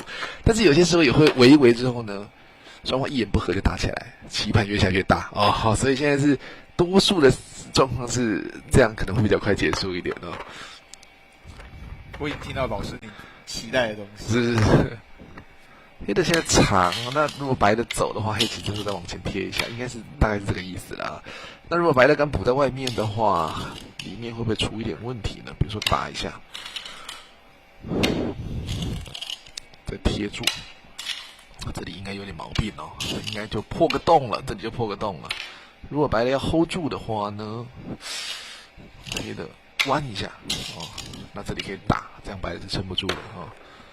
看起来妮妮是要长一手问个应手，妮妮这下的确实是蛮专业的，这问个应手，你补这边我这边就多一些利用哦。看起来棋局的进程应该是妮妮目前还是蛮优势的哦。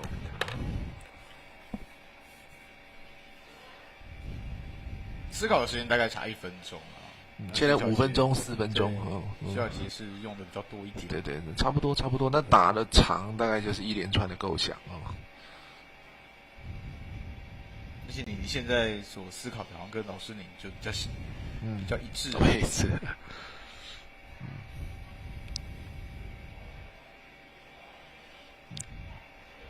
白的应该会补在里面嘛？哦，补在里面。看起来白棋的手应该是要补在里面。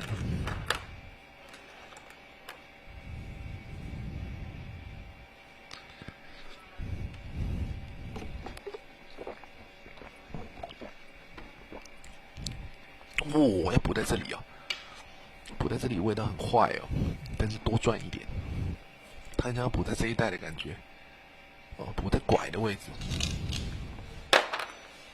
但拐也没补掉哦。拐如果往这边下的话，一样打一个长，还是没补掉。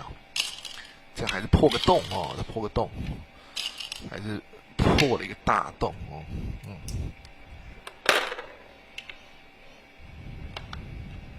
还是要补一下哦。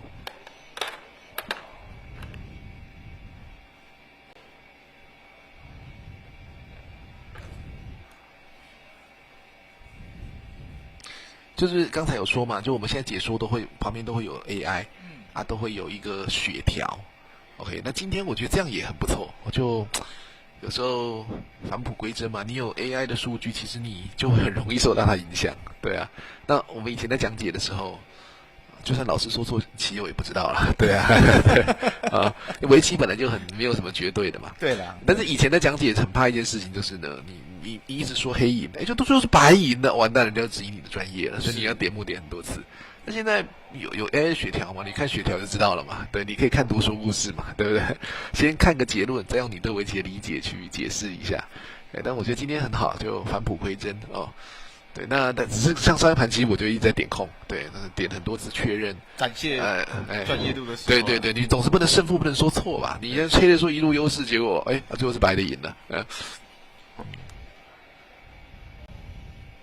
不过现在徐小杰花了比较多时间在这边白的，那要补吧？这里要补，这里一定要补。徐小杰现在他的这个他的问题点会是他感觉他自己局面不太好，所以他不太想补，因为补的话这边又被压进去呢。他如果不补的话，他能怎么走？不补的话，他就是补在左边嘛。但是不补的话，这边就会有问题啊。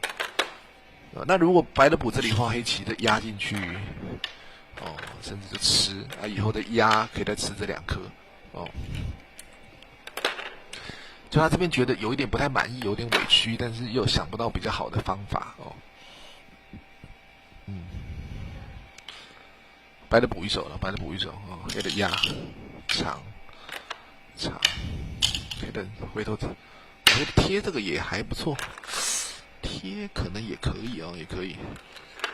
那以后再往前压哦，可以吃这2颗。白的跳，这样跳能争胜负吗？跳黑棋就简单的把这个封住哦，这样我觉得白的很像下的有点松缓哦。就刚刚讲围棋有时难就难在不知道局势怎么样，但现在看起来，我是有点替白棋担心的，就是白的这样很像地盘不是很够哦，黑的长上来把这围起来。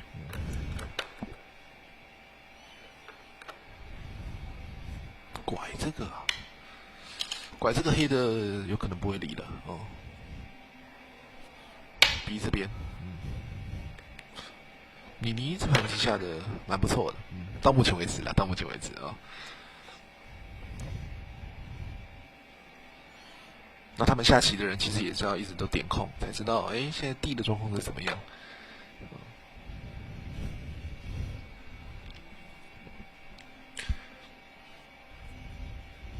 吃这个也超大哦，吃这个也超大，吃这个很好哦，吃这个等一下这什么一步靠一个，还可以弄它的形状哦。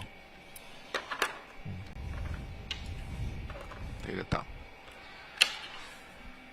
刚才开幕式的时候呢，那个林院长说，第1届的时候女生下棋那时候不太多，所以参赛人数好像才几十个而已。是，但我还记得那一次还有前10名的女生呢，就是去台中好像去一个女子什么世界赛就穿古装这样。第1届的时候印象很深刻，对啊。所以现在可能是因为参赛的人数多了，对，所以就没有办法再去玩一些活动，是。对，那这个是大家所乐见的。那前几年好像有办一个，就是20届全勤奖，好像有4-5个哦，好像每一届都有。从小女生就是下到可能当妈妈了这样子哈，至少出社会了，至少出社会了。不过围棋真的，如果说家里面有小朋友的话，其实就可以妈妈就母子之间或父子之间一起去。是，对，很好的一个共同的兴趣。黑的这个 B 看起来不错，还可以威胁这一块哦。那黑的两个思路吧，如果局面不利，就把这边局面有利就把这边堵起来。但是我觉得 B 是很好的一手棋，这边先得到目数，还可以威胁这里的死活。这个没有想象中这么大，因为其实我也是还堵得住。我觉得黑的要逼这个。哦，黑的逼了吗？没有。黑的跑去向哪里啊？现在是徐巧杰选择长。哎，白的不是先尖一下吗？我们手顺有没有错呢？还是多白的一手？刚才白的跳，哦，黑的吃吃，白的顶。哦，哎，他这边不是有个尖吗？我是尖完之后才吃，哎，这手顺是怎么样？尖的时候黑的在打吃了，黑的打吃，那白的长，这样没错。那这不能被逼啊，白在这里。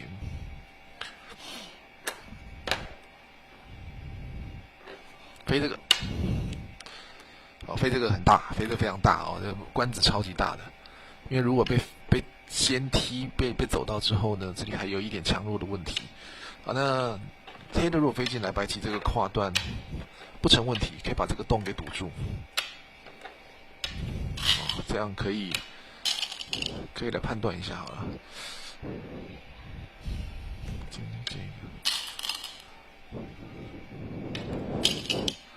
假设这样好了，假设这样局面怎么样呢？这样可以判断一下，白的飞这个，这样可以点点空哦。觉得黑的下的还算蛮顺的，但是可能也要判断一下点点空。白的10、16、20、27、30、36、39、40、49、50、51、51、58、60、61、62。63、66、67、68、97、72、73，白73，黑的多少？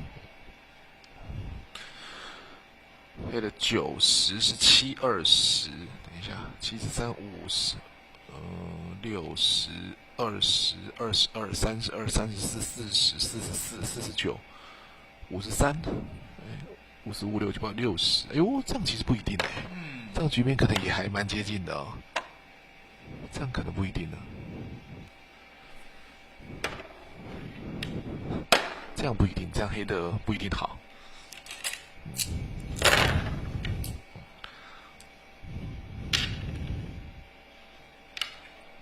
但现在巧杰读秒了哦。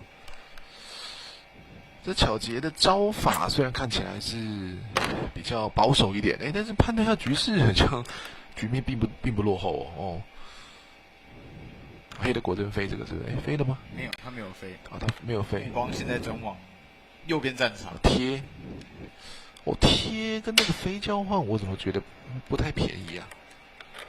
贴是可以吃3个没有错了，但是我感觉这2步甚至是比这3个要大一点的哦。好，靠的力应该不如飞吧？感觉上不如飞。哦，感觉上不如飞。这里感觉你的收束好像有点问题哦。连续2个地方的时候，靠的力，这2步交换黑的是不会赚的嘛。但是可能是比较担心这边，刚才我有稍微看一下，就可能担心这边冲断的问题。但冲断不是很怕哦，不是很怕。其实我就接在门吃，应该不是很怕。所以这2个交换目数上也稍微亏一点。哦，白的飞，黑的尖，那刚才下到这里啊，白的又尖到这个，我怎么觉得这几个局部本？现在手速对不对？现在右上角，这板泥又很舒服，板泥又是超级舒服的先手。就这个必须要补一手，不然局部的搬一个，这个整块就没有活了。白再把它接回来，我觉得这巧杰的官子收的不错哦，看起来官子收的蛮好的哦。唯一可以确定的是，这盘应该快要结束了哦，因为2个都围大空的话，棋盘变比较小。现在可以再点点空。黑棋是6目、10目、12、22、22、29、30、33、43、50、55、60、64、64、66、67、68、77、74、74、5。白的呢？白的10、14、20、30、40、44、50、55、55、60、65。为什么白的感觉逆转了？很像白的逆转了。感觉就是我在贴幕之后，对对对，很像白的逆转了。本来黑棋的优势感觉上推的不错，但优势就没有那么大。刚才这个先跟这个交换，感觉吃亏了。这个飞明显比这个贴大，还有这里的定型也有问题。白棋这个收官的次序下的蛮好的。哦，贴一下瞄准这里的跨段，白的补一手，定。白的应该逆转了。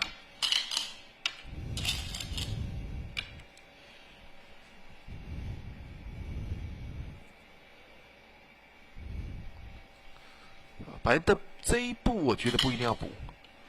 这一步的话，黑的打吃走提掉，这步就是一个逆收五目。逆收五目，可能这边离手会更大一点点。黑的下哪？黑的拐这个，这个稍微有一点点缓哦。他们怎么忽然加快速度了？对啊，冲一下板年。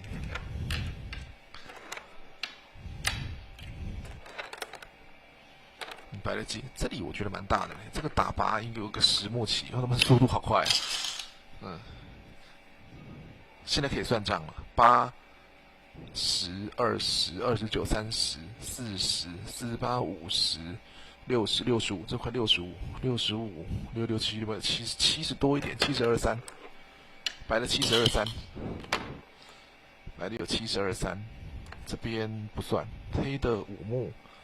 10目11，11、21、27、28、29、30、34、44、50、54、59、63、63、63、66、67、68、77、77、73、74。哦，很细哦，这里很细。这边白的应该先抢这边，先抢这边应该就赢了。对啊，这没有想象中那么大，现在蛮细的，现在这棋蛮细的，长。哪边有下了？哦，这里板年已经先下掉了。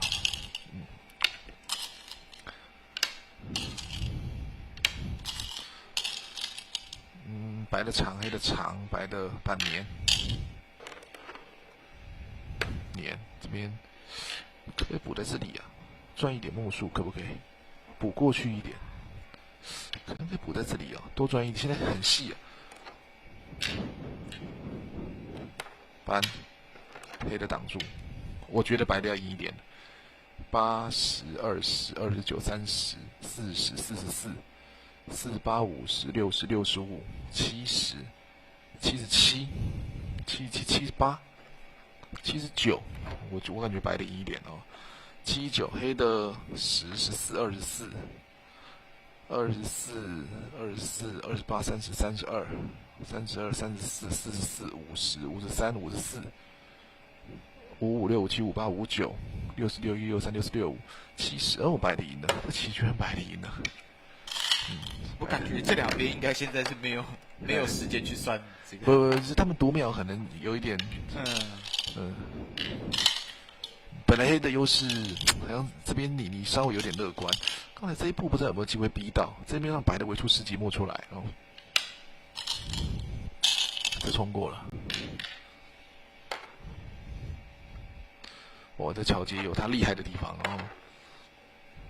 并一下。现在轮到白的这个班应该最大。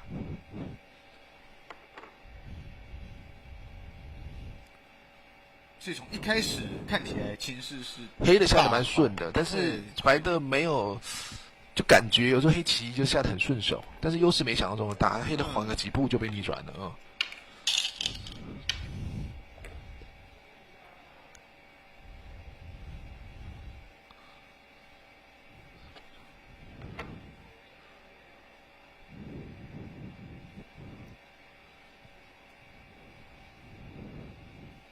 那你现在还有哪一块地是可以去争取的吗？82，白的82，黑的82。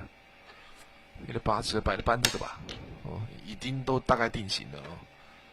搬到黑的82，白的是4、20、30、40、44、50、57、57、60、65、66、67、68、69、70、77、73、80，贴不出幕了哦。通常贴幕就是7幕半，也是一个蛮沉重的负担，所以黑的必须要就是要积极一点，做一点事情哦。黑的白像这个，挤一个。那个班现在最大，这个班比较大吧？这个班不是明显比较大吗？但是以刚才刘老师点控，这个不大吧？那个班大多了。但是现在这个失误应该撼动不了局面了哦。冲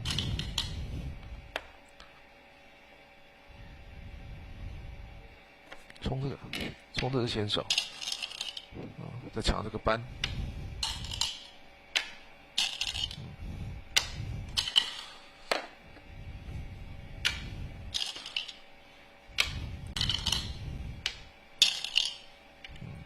哇，这盘节奏比上一盘快很多啊！这快到我们来不及摆啊！基本上就是就是很明显的，好像没有特别有搏杀。对，就是微低，感觉你的判断有一点问题，出现太乐观了。这两样太乐观，下完了，下完了，挤一下，那摆在这已经打掉了，一人一个最后一幕了。好，可以算账了哦。再算一次啊，9、10、17、20、23、30、32、38、40、47、50、60、67、70、80、181、181、81，黑的呢？黑的10、14、24、28、30、40、50、56。56、57、58、59、60、61、62、63、66、67、68、69、70、77、81，刚说白了多少？81啊，也是81，那是盘面和棋啊，盘面和棋就贴不出幕了啊，贴不出幕，我们前面其实看到的，几乎每一场都是有搏杀的。对，这一场就是难得都没有战斗，就是对，好像没有特别的战斗出现。但是这种局，如果对于一般的观众，或是对于业余选手来讲的话，会比较就是你判断变得很重要。我觉得你下的有一点乐观，算稍微有点乐观哦。当他意识到就是不利的时候，好像已经来不及了。OK， 我们刚才3点35下。哇，这盘快多了哦，然后差了1个小时以上啊。上一场是真的比较慢了啊，现在上一盘杀得很激烈，而且他们这上一场他们读秒都到20秒下，他们都读秒都1、2秒就下了，所以差别就很大了啊。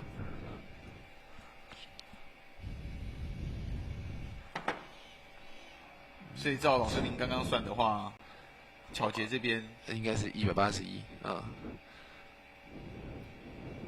100就贴不出幕啊。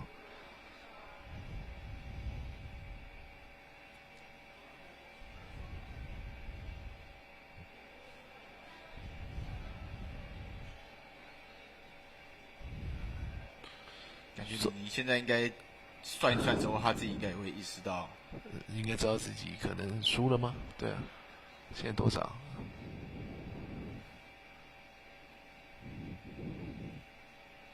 所以是左边20、30、40、50，那个是多少？80是不是？现在是80，哎，那个是45、80对，好80，旁边应该是怡婷吧？真的是怡婷的。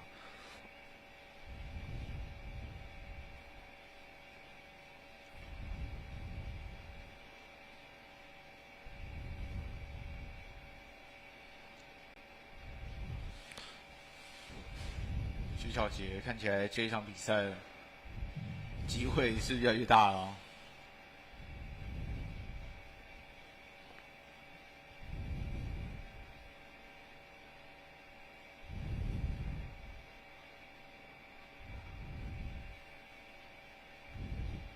181哦，181，白的赢了哦，白的赢了181，哇塞，要恭喜徐巧杰，哇，业余6段哦，但是今年的话是闯到了在这次全国女子围棋公开赛最后的冠军战哦。那徐妮妮比较可惜，今年度跟去年度其实应该算是倒在一个同样的位置啦。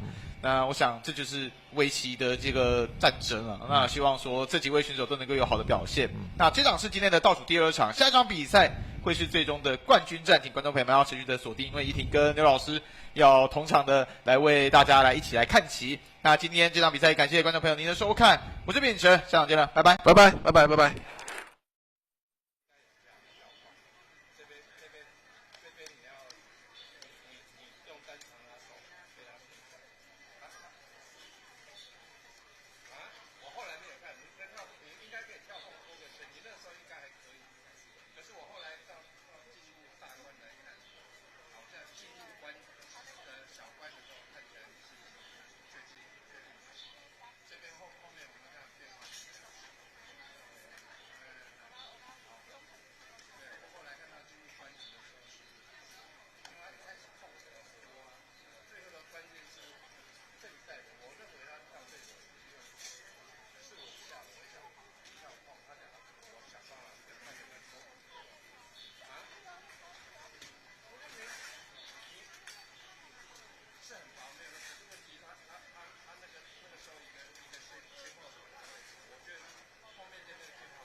我们现在要进行单发的是5段 A 组。我们恭喜请参与到选手跟裁判老师到台上来接受表扬。恭喜5段 A 组获得冠军的是许康珍，亚军肖平文，季军简妍珍，第4名陈子明，第5名林秋雅，第6名林雨欣。我们这个奖还是由我们海工学院的林院长来为我们颁发。恭喜现在台上接受表扬的是5段 A 组，获得冠军的是徐康珍，亚军肖平文，季军简妍珍，第4名陈子明，第5名林秋雅，第6名林雨欣。因为我们前3名有可以获得我们的琉璃奖杯一座。再一次恭喜获得5段 A 组的徐康珍、肖平文、简妍珍、陈子明、林秋雅以及林雨欣。获得我们前6名，我们李雨欣和裁判老师和林院长共同拍照留念。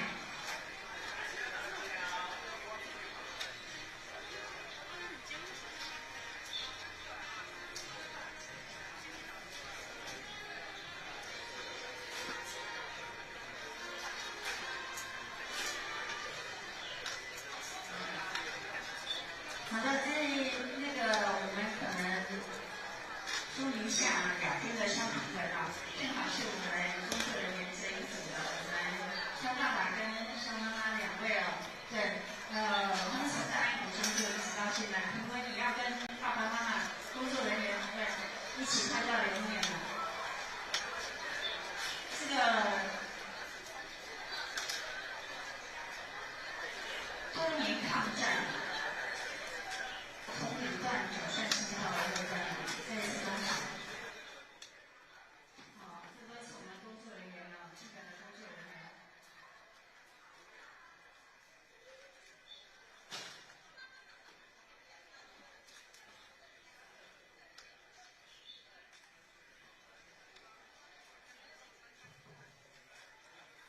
那从大安国中，现在大安国中就那个时候就5段了，是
各位棋友，大家晚安哦！欢迎来到我们第25届女子公开赛的第5轮，对不对？那这一轮呢，我们一起搭档的是有我，刘耀文老师跟怡婷啊，我们一起大家好，来跟大家一起看这盘棋啊。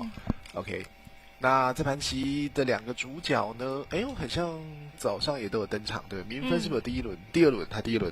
第一轮有登场哦。那巧杰是刚才击败了，不对，第二轮啊。巧杰刚才击败了也是夺冠大热门的妮妮啊。妮妮刚才跟我说，他觉得他一直都还不错，但是不知不觉就输了哦。这也可能是巧杰的功力哦。OK， 好，那我们就边看边聊嘛，好不好 ？OK 哦。怡婷，你有没有参加过女子赛？肯定有的呀。肯定有啊，那有没有拿过冠军？没有。但是怡婷拿过女子最强战的冠军哦，这个分量比女子赛要再大个10倍、20倍哦。那他们女子赛，他们先拆了，这样啊。那他们女子赛的这个前几名呢，也有机会参加女子最强战哦。几点女子最强战什么时候？今年的，今年好像是8月4号、5号左右。这也是你年度很重要的赛事，对不对？但是每年都要很就是重点准备的一个比赛。除了有高额的奖金之外，像那个冠军奖杯也是价值不菲啊！怡婷他们家有一座，听说价值上百万啊，是不是？我不知道价值多少，但听说是很贵，很珍贵的东西，很珍贵哦。好的，现在白的黑的 B 是不是？白的 B 这个这个 B 这个怡婷觉得怎么样？应该也是还蛮正常的一手棋，是不是？感觉布局应该怎么下都正常，都可以。对，那 B 的话，黑的大概会往这边夹吧，拆带夹是不错的好点哦。这个局面往这边夹可能也可以考虑，因为挂完之后黑的还没有拆嘛。对。好看明芬，你觉得他第2轮下的怎么样？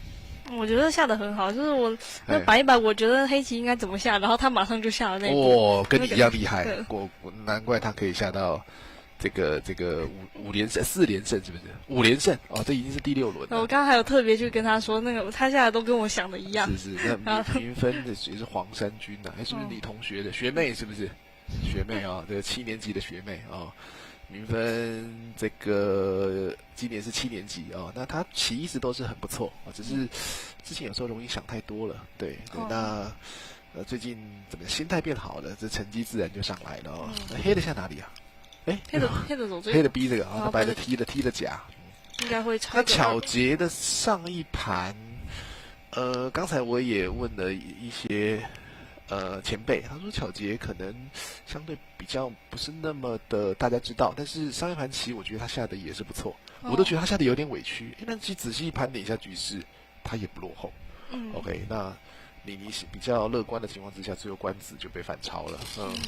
好，白的走，黑的现在应该是要跳出来吧？应该比较正常的格局，那不跳会怎么样？不跳的话，这个地方有可能白棋会正过来，出头就不顺畅，对，是不是啊？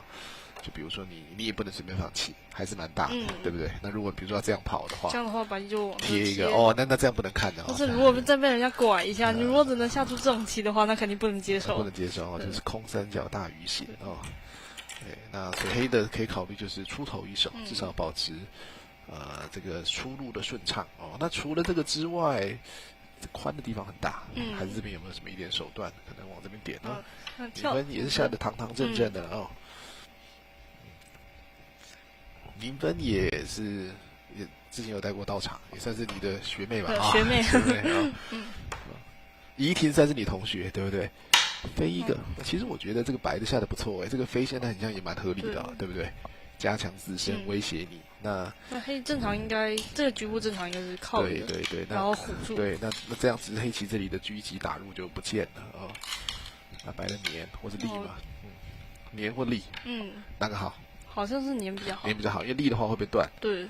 因为你现在还有断点的情况之下，这个棋子不想轻易的被吃可能就顶一个。那白的长，长的下法。就比较没怎么见过，比较少见啊，可能也有那黑的接，因为你长如果长不进来的话，这个长就变得没有意思了。长完应该是跳吧？跳，黑的拐，就这样这样好像不一定比这个班好，是不是？它是用长的。长的，这个下法觉得比较特别一点哦，比较特别一点。但是这样黑的应该也是能接受吧？就是说形状都还是蛮正的，也有保护住基本的颜味，所以相对而言的话，应该会觉得这样好一点点吧？会不会？就是黑棋的角度来说嘛，白棋角度来说，这牌的下完之后花一手去拐，这样感觉更不如这样。应该是吧？哦，对，就是这样，好像白棋速度就会比较缓慢一点。怡婷老师下一步要想哪？第一改，宽的地方有没有可能靠的点呢？哦，这局部确实有一个靠的点的下方。因为这种棋通常白都会接一个，实在黑棋往这搬一个。哦，这搬一个应该就有一点问题了，有点问题。搬脸搬，这个应该是活棋吧？活棋这边暂时也没什么好下的。只是你棋一直往这边走，应该是比较重复一点。感觉方向应该是比较想要从这边来，这里才是有料的地方，对吧？哦，这样没什么太大的用处哦。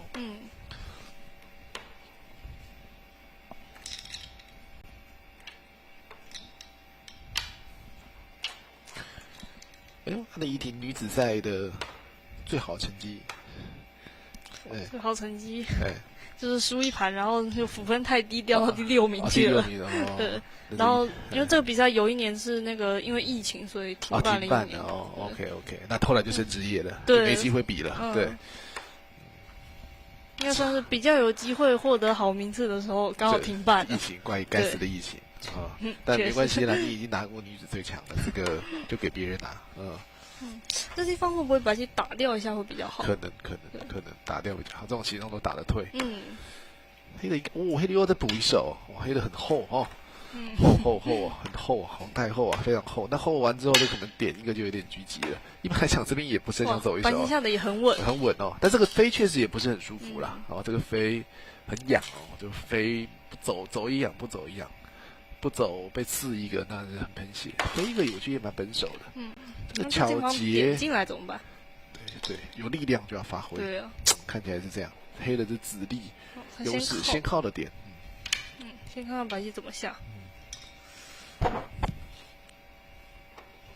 如果说白棋反击的话，黑棋是不是就直接断上去了？对，那如果看像不反击的话，这样子搬一个，这虎都有先手。这个白棋应该就团了。那这以后虎先手立一个可以点进来这黑的看起来下得蛮舒服的嘞。那这点进来，如果能成立的话，把这根据地给挖掉，那白的很麻烦的，因为黑的外面。所以是不是他其实刚才搬问题也没这么大？是，围棋本来就很自由的，对，而且我们今天很好，都没有 AI，对，可以随便发挥。我刚才前2盘讲完之后，很紧张去看一下 AI，我有没有讲错？我可以随便乱讲不是随便乱讲啊，就是很自由的讲。对，因为围棋本来就很没有什么绝对的哦。但以前讲棋都没有 AI， 所以呢，最怕的事情就是你判断错误，你一直说黑好，就下居然白的赢了所以没有 AI 的时候就点空要再多点仔细一点这白的下的都有一点点的。退让，但是这也他可能刚才其实应该该打出来，打就办，然后就这总是好像不太能撵我觉得这种地方退让太委屈了对，那打吃白的打，甚至黑的也不一定要提，这个虎之先手是不是直接点过来了？这本来就已经很难对付了，再加上这个虎之先手，特别想接起来那接起来这一穿，这会不会快要烂掉了？对啊。明分下棋其实态度很认真但是有时候也会想太多了，有时候也会想钻牛角尖当虎很奇怪当虎有点怪，稍微有点怪。他可能担心直接点进去会被对手。为什么不打呢？这有什么好不打的道理？看不懂。那这时候再打人家就会打2路了，对不对？就会减少损失了这样感觉黑的错过了一个。很好发力的机会明分下棋非常认真，而且很慢所以这盘可能要讲蛮久的那我们现在的局势是有3个5胜的，而且其中一个5胜像是林晓彤，对，所以高几率会有第7场所以今天应该要比较晚下班的。加班。对，现在几点了？现在快5点了。已经做好加班的准备了。那这样这手顺这边多唬了一下，就让白的。如果现在很想把这2个字拿起来。对，如果没有这2手的话是。如果没有这2手，是白的是不可能这样选择的，很明显白的是亏得一塌糊涂。但是有这2手，可能就可以考虑了。黑棋这边感觉有一点就是错过机会。现在拆2大不大？巨大吧。巨大哦，因为你不走被拦哦，应该是要走一步吧。他拆了。他拆了哦，这白的巧接。他拆这个。他拆这个啊？哦，那第一个那就对第一个感觉特别的开心。不要错过哦。这以后如果尖，白的可能只能这样活。对，你的目都不见了哦。今天7月5号也是蛮特别的一天的，对啊，有那个预言啊，对。那一天我听到我们某个选手跟夏大明老师那边聊天，那个某个选手说：“我这个7月5号，那个他要去欧洲。”对他害怕他要去欧洲哦，夏老师又说没关系，我明知山有虎，偏虎生情。夏老师去日本，然后我就说那我折中一点好了，我来那个女子再讲棋好了啊，看会发生什么事啊？OK， 那天刚好我们3个这边那个对聊天的时候聊这个啊，黑的挡这个啊。错过那个柴2啊！确实感觉那个挡很明显应该没有这个大。对，这个逼住太舒服了，太舒服了哦。这个徐巧杰下棋就是比较保守，但是稳健当中也是有他的力量哦。其实守的也是不是说多委屈哦。这看起来感觉布局摆的不错哎，会不会？这个守到了。感觉黑棋下的稍微有点缓。对，稍微有点缓慢哦。感觉错过了蛮多要点了。对，一定。女子赛就是说业余比赛跟职业赛有什么不一样？最主要就是时间吧，时间还是差蛮多的。那体力会不会觉得有差别？肯定还是有。那个职业赛可能正常一盘棋要下个5-6个小时，但是像这种比赛可能感觉1个半小时就下完一盘。但是这个比赛一天要比6-7盘，这样对，那也很累，也是另外一种累，对不对？尤其是你下，比如说前面已经输了，然后你就发现你自己没机会了，那时候。再继续下，我觉得更累。是。然后你又不想要输给那种觉得应该相对不如你的，是。那种时候就最累的时候。我这一题描述的很生动，就是你已经输了，但是你很累啊，又感觉又不太能输哦。对，比如说一盘棋，这种时候应该是最一盘棋下了2-3个小时。对，像刚才陈千羽感觉特别的累，下完之后哇又输了，下了很久又输了哦。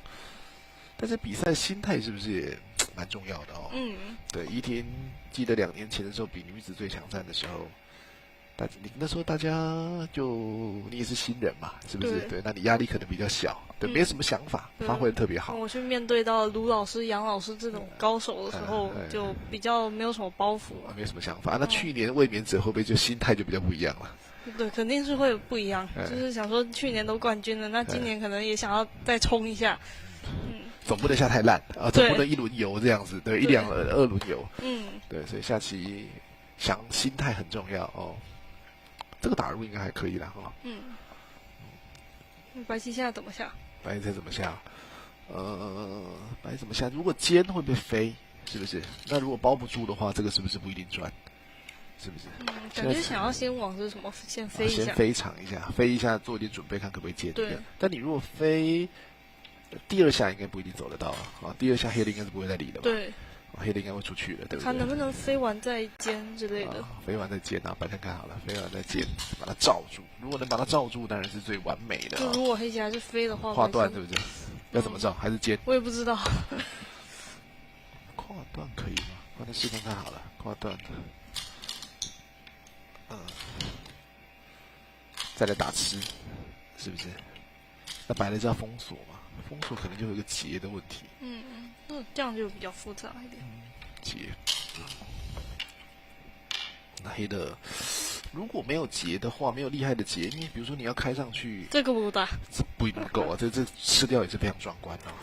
确实，而且这里其实连边2手说不定还没吃掉，有可能。这里如果打输的话，是被这样抓成这样子，这是非常壮观的。这损了一旦墨又变超厚，对，但是实战白棋下的特别的稳。我刚刚在想，这样会不会太龟缩？心情上不太愿意啦，对不对？毕竟是我们人多的地方。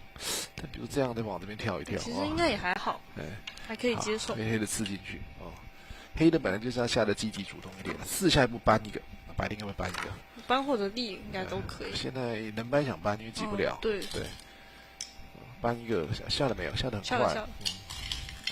因为搬完之后，各位棋友看看啊，比如说这正过来，这也有点薄。对，那你要攻我，我攻你，我们就互相伤害，是不是？下棋对啊，最好的防守也不一定是老老实实的防守，攻击有时候就是最好的防守。确实啊，现在黑棋跳了吗？还是飞这边可能走一下哦。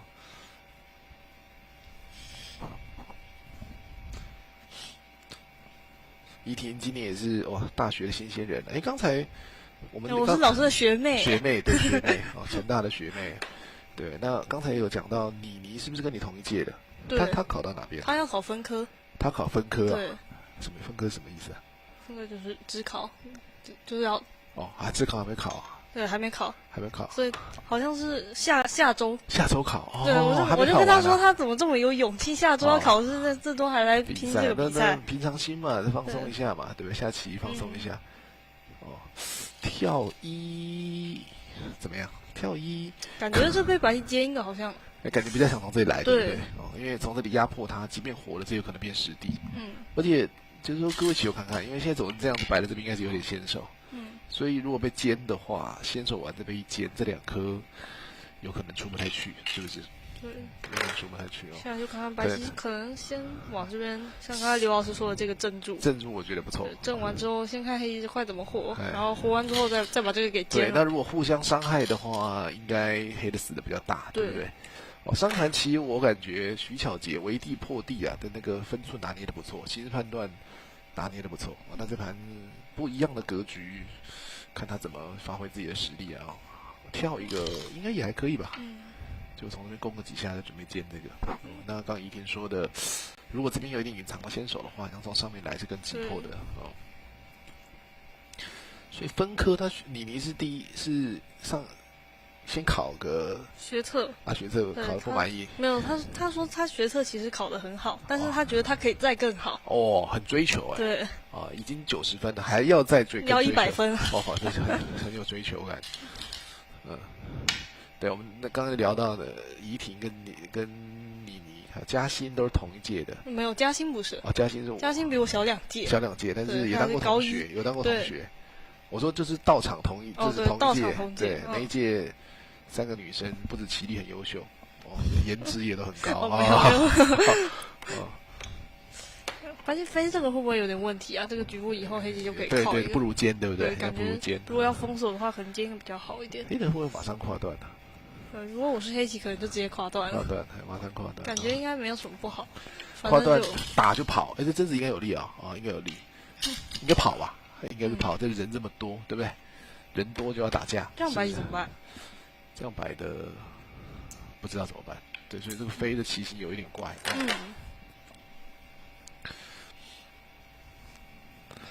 怡婷是不是也刚从大陆回来啊？是不是去比围棋啊，比烂科杯啊，对不对？比赛蛮多的。去大陆有没有什么心得？就是每天都在玩，每天都在玩因为我比赛就只比了1天，因为我那个比赛抽中了一个很可怕的人，这个人叫周鸿宇，然后下完1盘就没了。那你围棋不是比很多盘？对，围棋比较多盘，所以围棋比较没怎么去玩。围棋只有中间有一天休息日就去旅游了。那围棋你比的觉得怎么样？我那时候状态不太好，然后感觉都在坑队友，因为我下的不是台湾队，我下的是上海队。然后上海有实力才会被人家。上海就跟2个，也是实力很强的小朋友。是，那你下起来会不会压力有点大？其实压力蛮大的，就他们2个年纪都比我小，然后本来感觉应该实力可能跟我差不多，然后我感觉我就去坑队友了。尤其团体赛，你如果一开始成绩不太好的时候，就觉得有点不太好意思，对不对？而且有时候队友跟安慰你说没关系啦，今天就好，你会觉得很像更不舒服，对而且我算是我们那个团队里面下棋最慢的，然后他们2台每次就是我下第2台，然后他们2个每次下完就是1比1，然后我就觉得好烦。是，看你就是你的输赢就决定整个团队的输赢。前面3、4轮都是这样。是，然后我永远都是那个关键台。是，然后就是下完之后，他们就会来问我说谁赢，他们就会是特别的紧张。尤其如果输的话，就觉得你不太好开口这样。对啊，输了我要跟人家道歉，对不起，我输了关键盘。是，对，这个比赛竞技就是这样子啊，团队又比个人更有压力，个人就自己输自己负责，团队好像害到别人的感觉。这里白的想了一下哦，这里白棋现在应该下哪？白的应该下哪哦？搭住。不知道，那如果扩到很严重的话，但感觉白的是不是稍微有点不太对？因为这一步如果尖，那就可以继续往前。对，尖的话，真的对啊，棋形就没什么问题。你飞还要再往这边走，好像就怪怪的。哇，这个顶主度是觉得有点损哦，顶完跳一个，稍微有点损哦。我们可以也判断一下目数好了，白的目数很像怡婷的点目很准啊。我点目不准。点目很准。那现在白的有多少目棋？这个地方多少？13目。然后加这个可能差不多7目吧。20，然后再加这边10目可不可以？差不多。30、40，40弱一点了，40差不多。黑的你看这个很硬，8目，但是其实目不太多，所以我刚刚就说这个后应该要发动一下攻势，不然效率不是很了不起。7、8、9、10、11、15，这2个失误吧。感觉主要是看右上可以围多大。那右上角如果能够坚住的话，10、20、30目棋，坚住的话是应该地的平衡是有维持住了。坚住平面算一算，黑的在45。感觉这种地方特别不知道该点多少目。对，就是因为就是那个刚才算的目是尖到之后的目，那现在还没有尖到，这应该怎么算？那请教一下刘老师。怎么会？就大概你先模拟一下尖到啊。对，所以这边的战斗好像还是蛮重要的。就如果谁主动的话，关系到这里的目数。一定觉得这棋谁好？刘老师觉得谁好？我不敢说谁好，但是或许会比较想拿黑的一点。我应该也是黑的。不过刚才如果白棋是用尖的话，我可能就会想拿白的。黑的现在感觉这样，黑的如果目差不多的话，这里应该还是厚一点点的。对，比如说暗目好像还是多一点点。现在黑棋应该得出来。那胜负上早。对的，毕竟后面还有个读秒，读秒才是最可怕的地方。读秒很可怕啊。去年怡婷，我记得女子最强战一样输给谢一鸣老师，是不是？输下到也最后1、2轮吧，对不对？对，而且女子最强战就比得很密集，哇，一直比。对，那个中间几乎没有休息日。好像除非一路都是赢到最后，那样你就可以在胜部冠军的地方等大家下完再下，不然就蛮累的。那怡婷，比如说那时候用功的时候。常常也会有人问我这个问题啊，就是你一天认真几个小时，这个其实也不好算哦，对不对？我用功的话是可以用功很久。那看你那时候的状态，对不对？但是也不是说几个小时就一定。对，有时候你真的想要去用功，但是你用功不了。就是有时候可能心思很烦的时候。对，你没有办法静下心来仔细的去。那这样也没什么用。训练。这样也没什么用。对。所以主要还是要。就是还是心态吧，心态先冷静下来，然后就是确定好，现在我想训练，然后我就开始训练。但有些时候动力比较强，有些时候就懒的，这个也是人就是这样子哈。这个爬一个应该不错，爬应该是先手哦。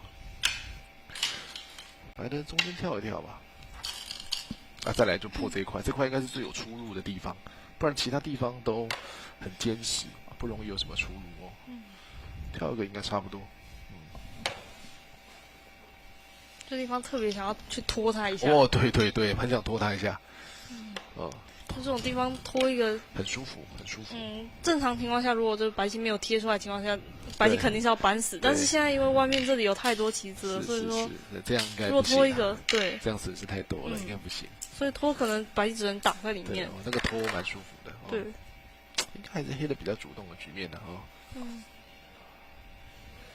但是围棋啊，就紧张的局面，即使什么90几%、100%，一步就可能被逆转。对，所以专注力、精神力很重要。怡婷会不会觉得有时候，怎么讲，就是下比较久，会觉得有点累，会觉得脑袋转不过来？对。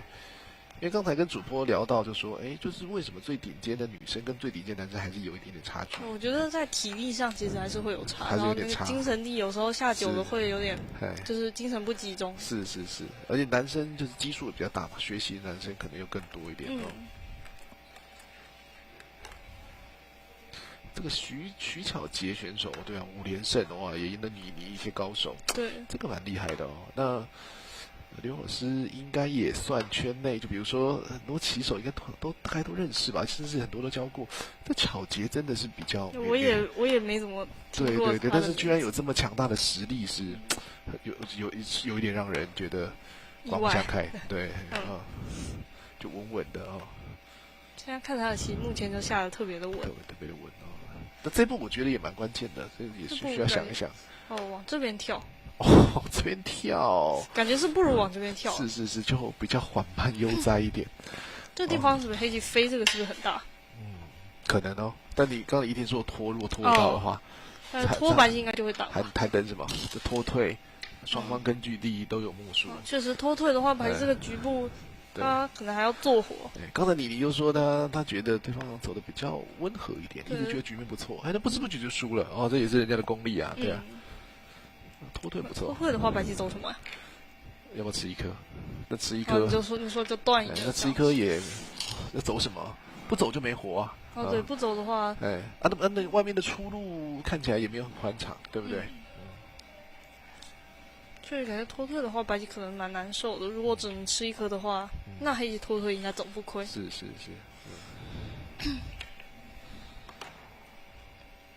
就像以前我们在考试的时候，你说一整天都要在图书馆读书，其实有时候也不一定做得了。就算你说你一整天要用功，都要下棋，一整天你要有时候还是忍不住那种手机讯息跳出来就想看一下。对，当你不是那么专注的时候，用功品质说真的就打折扣哦。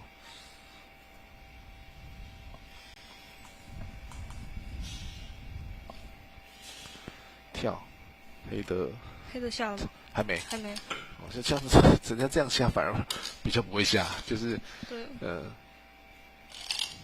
尖一个现在可能不如拖退大，或者是刚才已经说飞也可以，飞你如果盯住这一块，对，飞一个主要是不太知道白棋要下哪，对，而且也是牵制这边的活动，对不对？你这块如果盯着的话，你也不太敢进去妄动，而且这边可能也有点料哦，这边不好出来的话，也可能也有点料，总是棋往宽处走。主要是刚才白棋跳过来之后，感觉黑棋应该也得跟着下。这边有点薄，对，应该更靠近。而且这种形状的，端就效率没有很高。0分下棋就思考比较久哦，但是就读秒的稳定性、安定性蛮重要的啦。那读秒其实也蛮难的，所以我们职业棋手也常常读秒。一步棋走错就毁了一盘好局。对，怡婷最近有没有输的比较痛苦的棋？职业棋手输棋，我觉得刘老师以前也会觉得我很痛苦。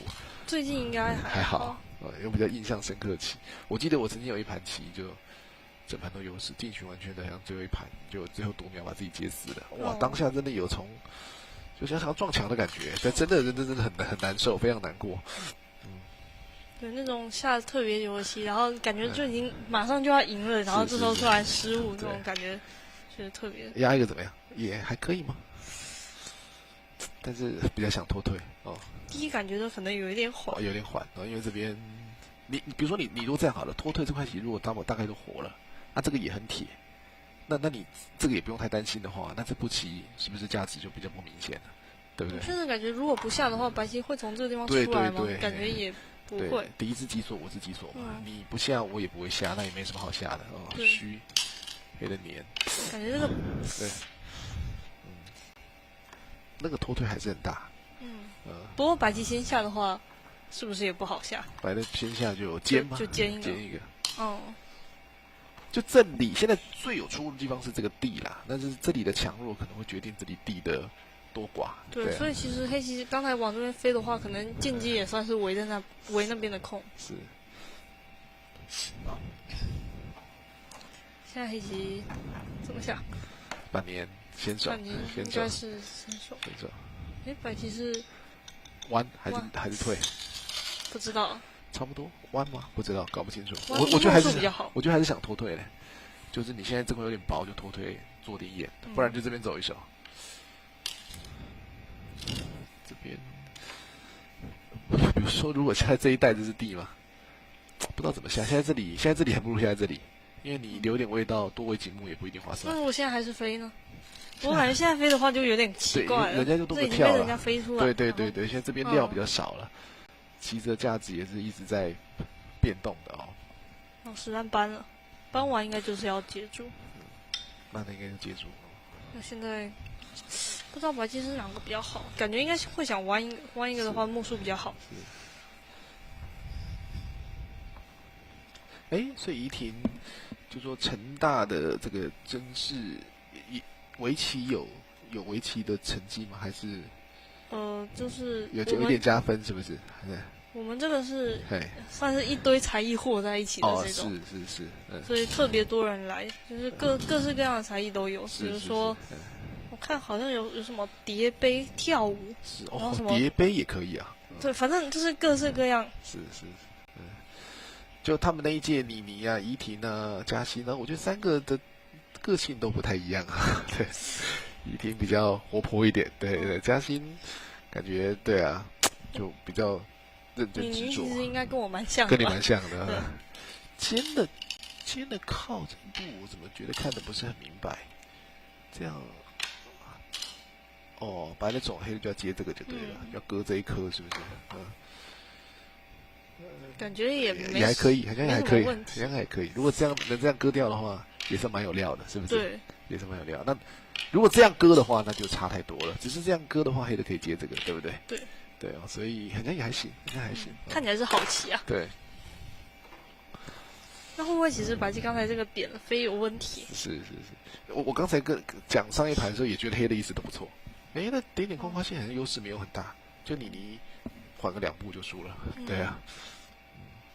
围棋，你如果觉得自己不错，乐观2手，可能就很危险了。对，有时候棋友会看图说故事，你说怎么90几趴，有时候优势根本很小，你缓个2步就没了。97趴，然后有时候甚至99，然后那目差只有1-2目。对，但下到很后面的时候了，而且99趴我们也不知道99趴，有时候不知道99趴。有时候你根本读秒目都点不清楚。是，就点目很重要哦。你前2盘有没有前3盘遇到很细的棋？就是你可能因为讲解者没有 A 黑就最怕，对不对？对，点不点错了，你一直觉得说黑好就只有白赢了，那就黑187算很细吗？那还好，还好，至少我还是可以判断得出输赢的。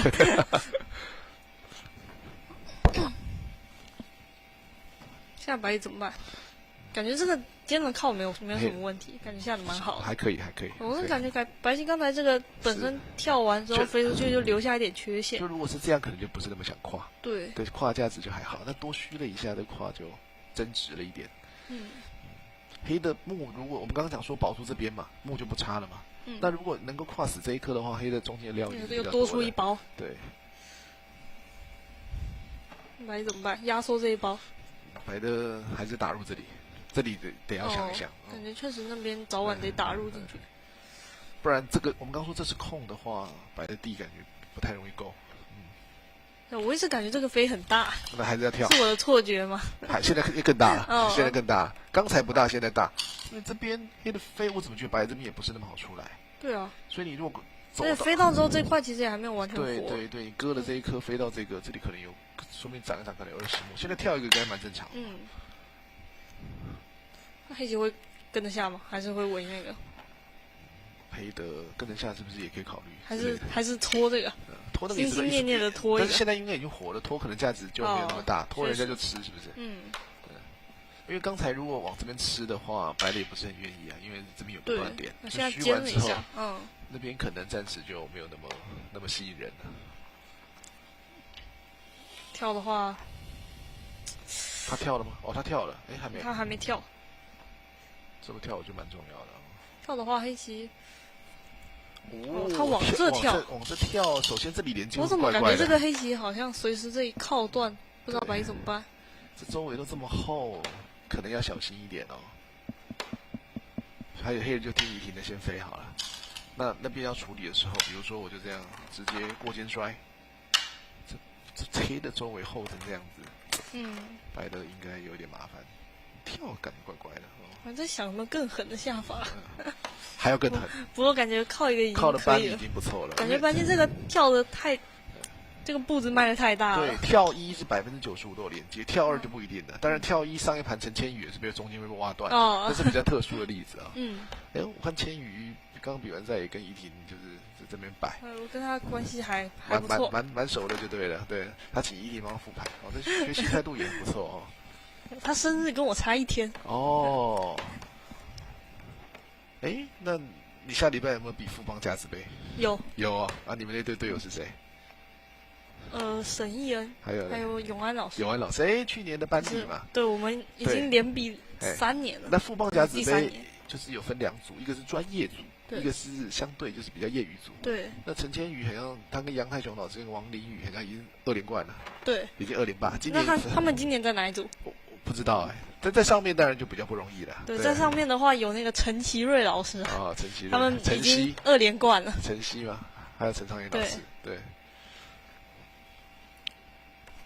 评分下的蛮好的，飞一个下的蛮好的。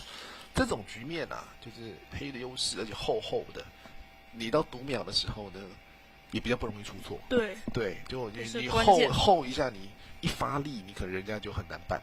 对那你太薄，你乱发力，你可能发疯，把自己给发死。对，把自己给弄死了。对。感觉这个黑棋，这个白棋到读秒的时候可能会特别慌张，这个等一下被黑棋这一靠断之后会开始，突然不知道怎么办。对，就是你一不小心就会失足，有可能所以还是要走厚一点，但是也还是要维持地的平衡那我们刚刚讲黑的地也不落后，黑的应该现在是不错的局面现在白棋怎么办呢？就感觉我一直感觉这个被飞到之后，这上面很薄。对，虽然白棋跳了很多个，但是好像还没有到完全活。我靠！好远。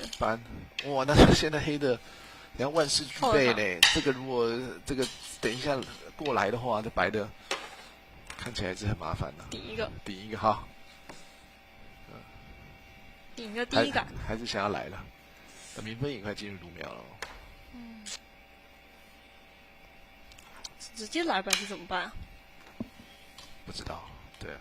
就先顶也挺好的，先顶也不太会说后手也没关系后手顶白棋应该总会挡吧？随便乱戳，应该你也很痛对不对？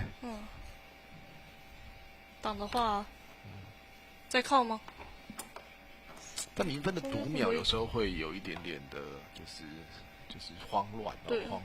读秒慌乱其实也很正常。对，是人之常情。是大慌乱、小慌乱而已啦。对。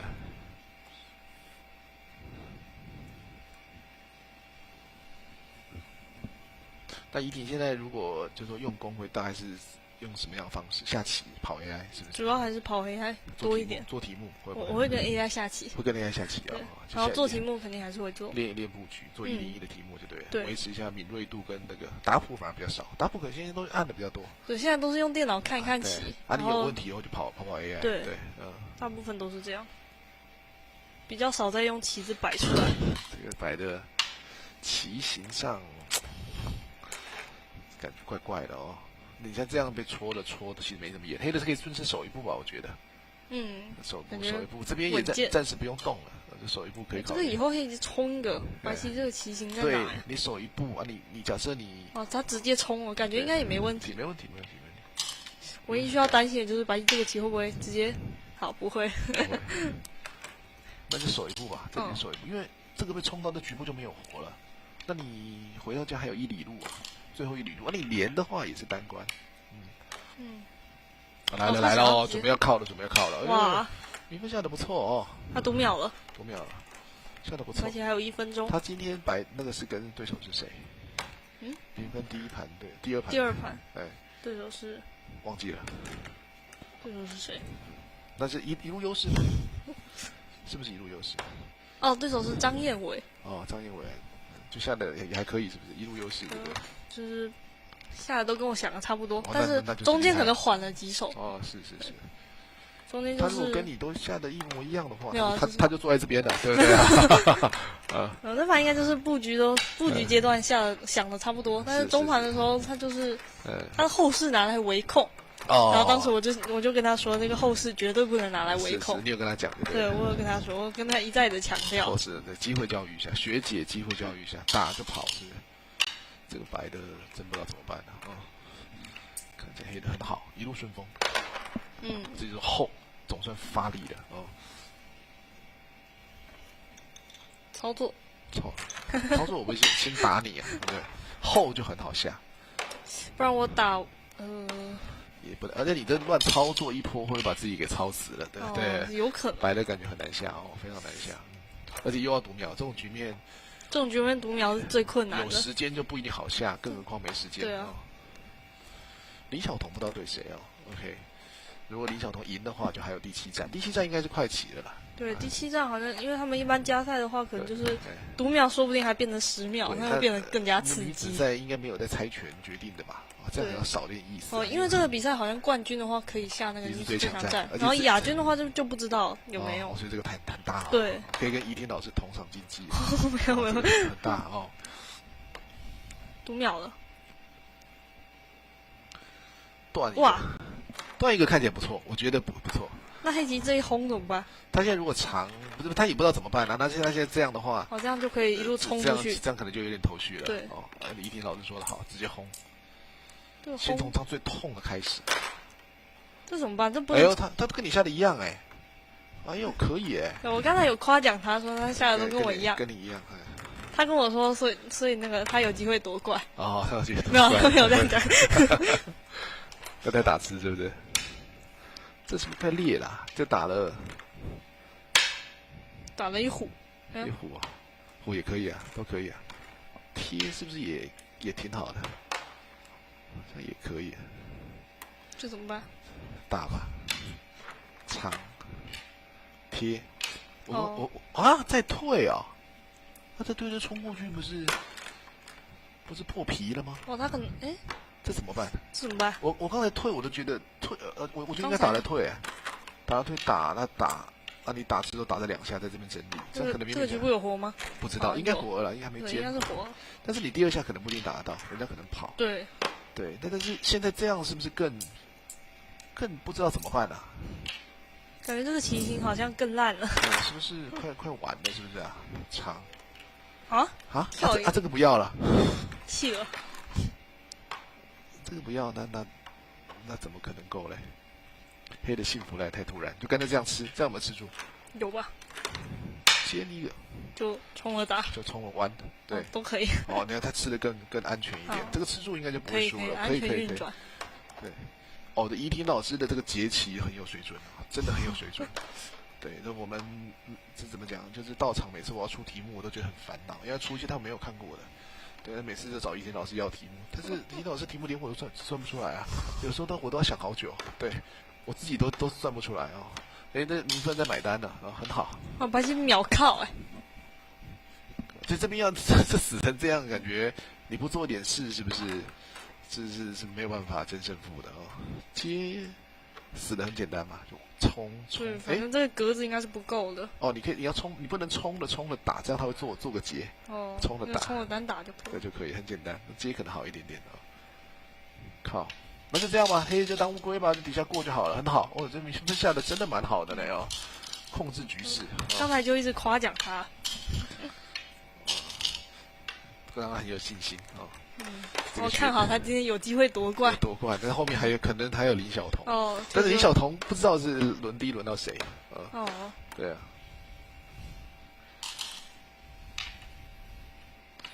这样啊，点目好了，应该这个我觉得白的好像也没什么收获哦。白的一步棋，如果真的要搅乱局势的话，可能还要再凶一点。这是现在开这朵花要干嘛？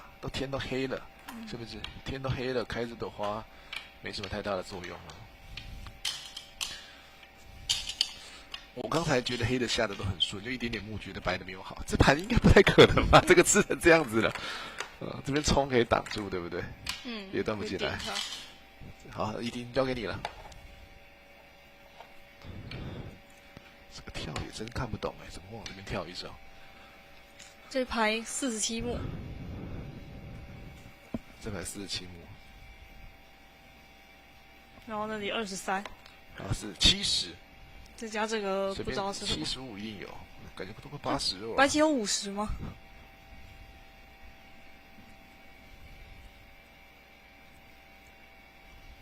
白棋没有40。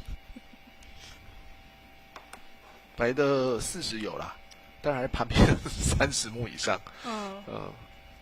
所以你有跟他讲啊，这一听我就很容易跟人家混熟。上次那个什么日本那个韩国来，怎么2天他就很熟了？对，你跟那谁爱笑美啊，是不是？也熟的不得了哦。对。我是那种就是随便的人都可以认识的，很难交朋友，很好。我那时候去女子围椅，就去了1天，然后把所有小朋友都认识起来，我把航旗的小朋友都认识起来，太厉害，太厉害，对啊，这也是一种天赋啊，对啊。这个叫什么？叫I 人还是E人？ E 人啊，这是 E 人啊。飞一个，他下的都很好啊。我感觉黑鸡下的特别好，特别好，很好。行云流水，行云流水哇！说明明芬妈妈有在听哦，听到你这样称赞她，很开心的。对啊，等一下如果好成绩，应该跟怡婷老师合个照。刚才陈千羽还跟我说，我们要捍卫老人的尊严。捍卫老人的尊严。他们那个，因为他们跟这种黄明芬、跟这种徐巧杰这些年纪可能都已经相差10岁以上。是我每次跟你们下，我也都觉得我要捍卫老人的尊严。对，我每次跟郑宇浩他们什么陈英家下，对，我就捍卫老人的尊严。不然每次一到会场。现在很容易，就是我抬头的时候发现我是全场最老的，很容易啊，对啊，那代表我还可以比赛，还愿意参加比赛，那可能还能偶尔还可以赢一下棋啊，对啊，来了并一个，这应该不太可能会有出入了吧，对啊，班，冲一下。刚才我觉得徐巧杰的胜负感蛮好的，但是这盘那感觉下的有点缓，然后缓一缓，突然就不太行。安乐死，这样输的蛮多的哦。主要其实我感觉这个跳应该问题蛮大的。对，而且这边也没有什么激烈的抵抗，因为你就算战死，你也不能死这一包吧？对。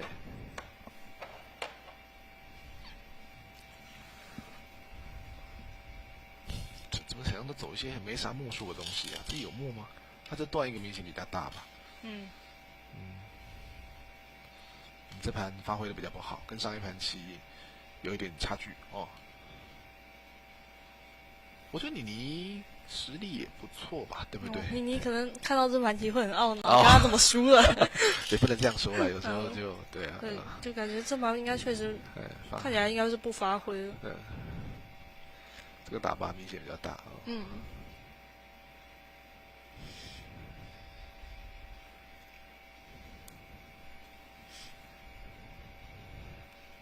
打吃，应该可以开上来了。算了，引起不闹事，不用了。这次感觉大的地方蛮多的，跳什么？跳这个是不是其实还是先手？可能哦。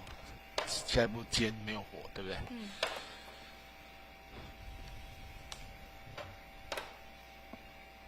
明芬下棋的态度蛮认真的因为他那个我有时候看他们循环赛，他每次下循环赛都下有够久的，我常上课都来不及。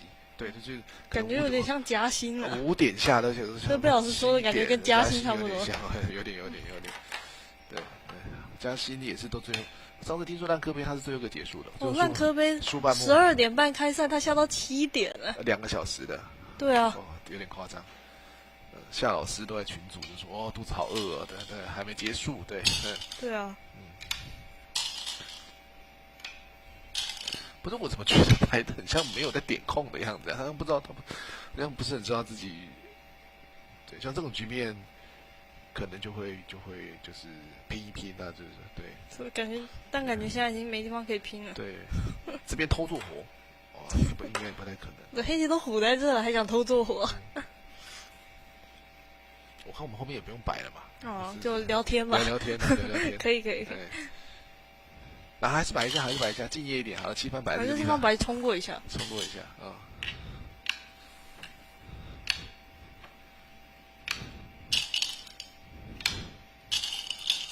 所以你有觉得，比如说你去葛道啊，去那边训练，或者有觉得他们真的比我们更拼命一点吗？有没有？可能去大陆了，可能会比较严格一点。会比较严格一点。就是他们可能训练时间会收手机，是。然后有时候那个会有死活题考试，那考试的话可能就是要订正完才能回家。是。因为他们训练时间也比我们久。是。就是他们是到晚上9点半才下课。是因为这次夏老师或者院长他们有去，我没有去嘛？那对。回来也有一些意见的交流。他们说节气做不出来，调皮捣蛋就去罚站，边罚站边做节气。他们好像还有那个棍子。棍子，但他现在可能比较不能体罚了。哦，听说早期的格道是你不乖的几棍在不过那已经很久以前了。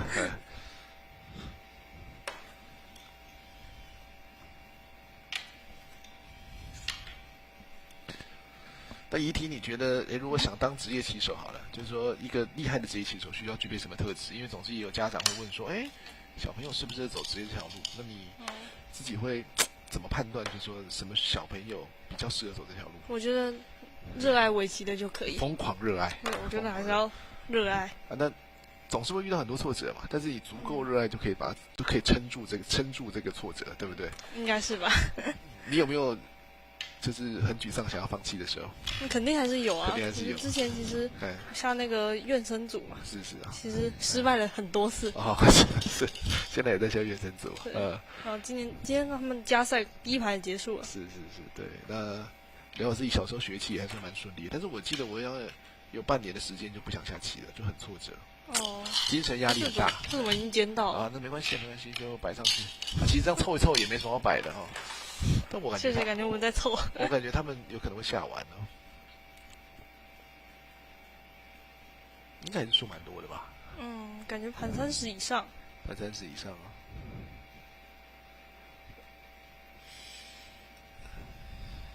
黑的就连好就好了。团这个。连好就好了，对。这以前在道场都会跟小朋友说，你如果差距2个天目的话呢，对不对？那如果数出来的话，就要惩罚，对不对？对，这个也是，家长可能会跟说，我要站到最后一刻，但是有些家长的心态都是这样的。对，但是就是你这样没到最后一刻不能放弃。久而久之，你就没有对目数是没有概念的哦。对，而且有时候这样下久了，人家也不想跟你下，而且输那么多还在下。是。但职业高手点的青目很重要了。对，我一直说我如果点不青目，我就不比赛了。点不青目去比赛，那没有一点竞争力都没有。这个很大，没有人要下。这个多少目？这个多少目？小朋友这多少目？班至少3又5/6，又多个力。一听常会算这个，他这个多少目？现在懒得算。2、4、5。下一步还可以有一个6目，所以就是加3。加3，6又5/6。对，这么大啊！立完之后，下一步有一个6目的权利，可能不止，这用冲可能有点影响。我立算先手算的啦，立完之后这冲可能有一点影响。就是如果看成这样的话，反正就是6又6/5。6又6/5。那如果跟这边有关系的话，就还好，因为走完我冲完可以团。冲没有。冲是本来就要团的吧？这边有没有事？可能，那就6又6/5。对，很大的没有。但是现在盘30应该没差这样了。确实。没差这个了。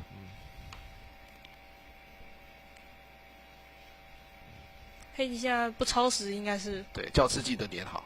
教室记得粘。冲记得要挡。然后记得按钟。记得按钟，对，摆在点上，对。刚才那个林明跟那个谁啊，跟那个千羽他们就最后盘面差不多。他们打那个半截单打了10分钟，对。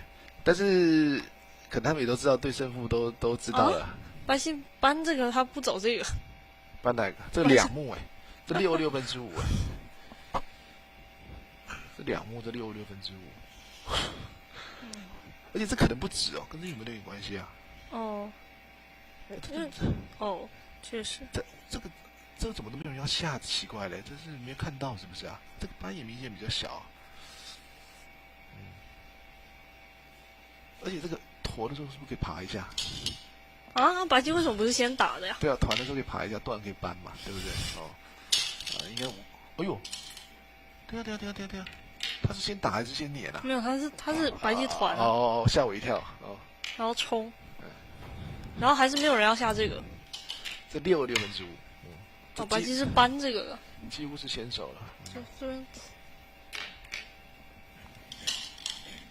哎呀，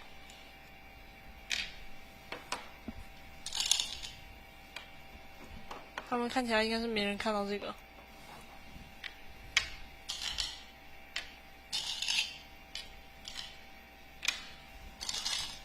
怡婷现在也是住台北是不是？没有，住新竹。对。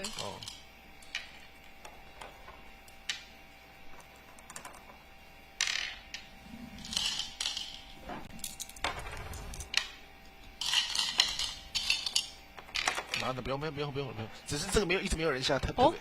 哦，没事，后面还有一气，吓死我了。后面还有一气。不过这感觉这黑棋好像亏蛮多的。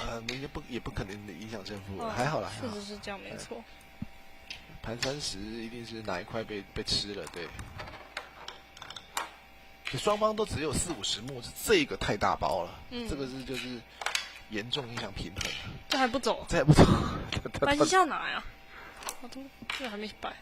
不是这个接一个，这6分之5，哦，总算白的下到了。啊，明芬有点懊悔，哎，怎么忘记那个官子了？对啊，但是没差了。那应该就不摆了吧？点空好了，点空，我们看荧幕点空好了。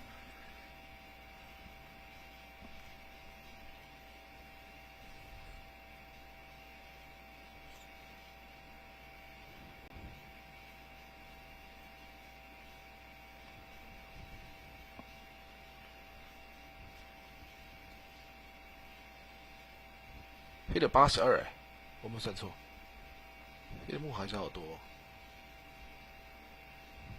就差不多盘30。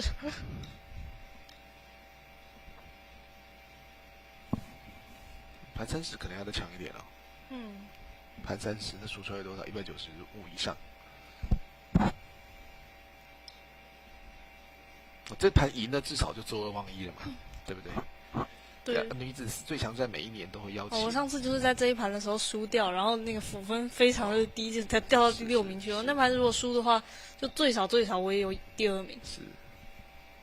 那个时候已经很接近职业，输给谁？还记不记得？陈品化。啊，陈品化，还有加新冠军，对不对？对。对，我有印象。这里还有一幕，他没发现。啊，这边也还有。他会不会到时候这个被断掉，然后被双教吃？这好像也不会输啊，盘30也不会输。哦，这样也损不到30。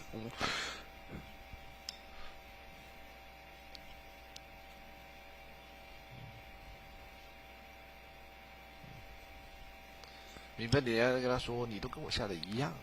我再跟他说一次。再说一次啊。他如果夺冠了，必须请我吃饭吧？他你第一场跟他说的时候，他第一题很有名的，对啊，他会不会说啊你是谁啊？应该不会了。至少我们都待过道场，都到场的学姐，优秀学姐，而且第一题是女子最强的冠军。我有跟他下过2盘棋吧？指导棋，对不对？没有指导棋，就是之前在那个海丰棋院的时候，我去道场下过棋，然后刚好就给我安排到跟他下老师的课，是不是？对。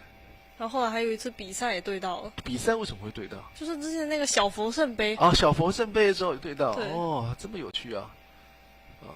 我看一下，下完了。下完，左边那个单关。中间不是还有2个？好，还没下完，3个。去年小佛圣杯对到就对了。我还以为他被断了。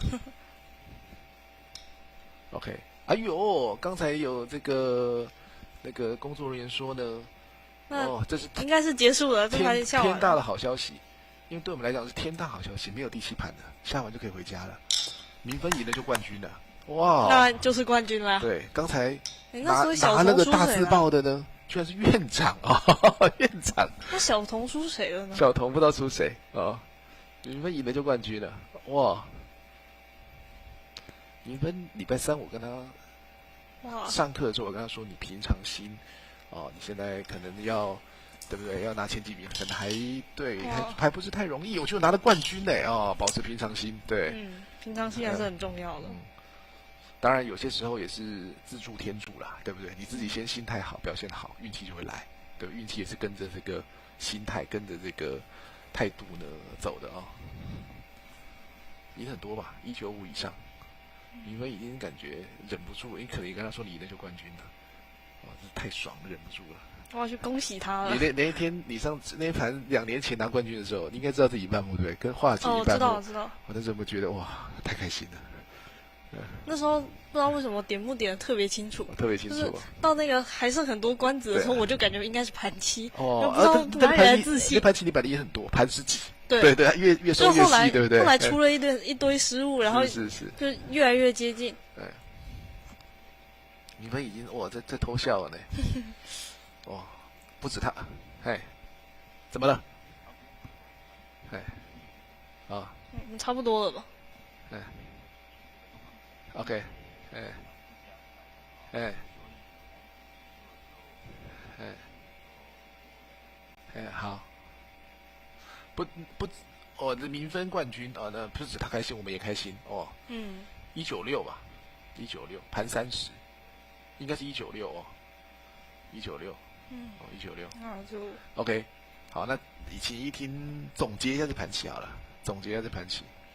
总不是刘老师总结好的，总结一下。总结就是感觉开局双方都下的就是比较稳健，然后到后来这边黑棋应该会有更好的下法，但是不知道有没有可能直接点进去，看起来会比较严厉一点。那实际上如果走掉这一下走掉之后再打，这样看起来就是白棋逃过一劫。后来这边白的羊处理的不太好，有点缓慢。对，关键是这一手。我感觉就是白棋在中间这跳半天，其实也没有到完全活。是。那对，后来他又抢了这步棋，他本身这步棋，就如果真的要往这个方向下的话，可能不如跳1。那实际上这个跳2的话，等于说留一个靠段，那感觉就应该怪怪的。连接没学好，靠段之后黑的收获太丰富了。之后应该白就没有机会了。OK， 我第一次跟怡婷讲棋，觉得蛮开心，节奏很顺畅。我也非常开心。OK， 希望下次还有合作的机会啊。可以，还下次有机会跟学妹合作。好，今天我们的直播就到这边告一段落了，我们下回有机会再见喽，拜拜，谢谢大家，拜拜。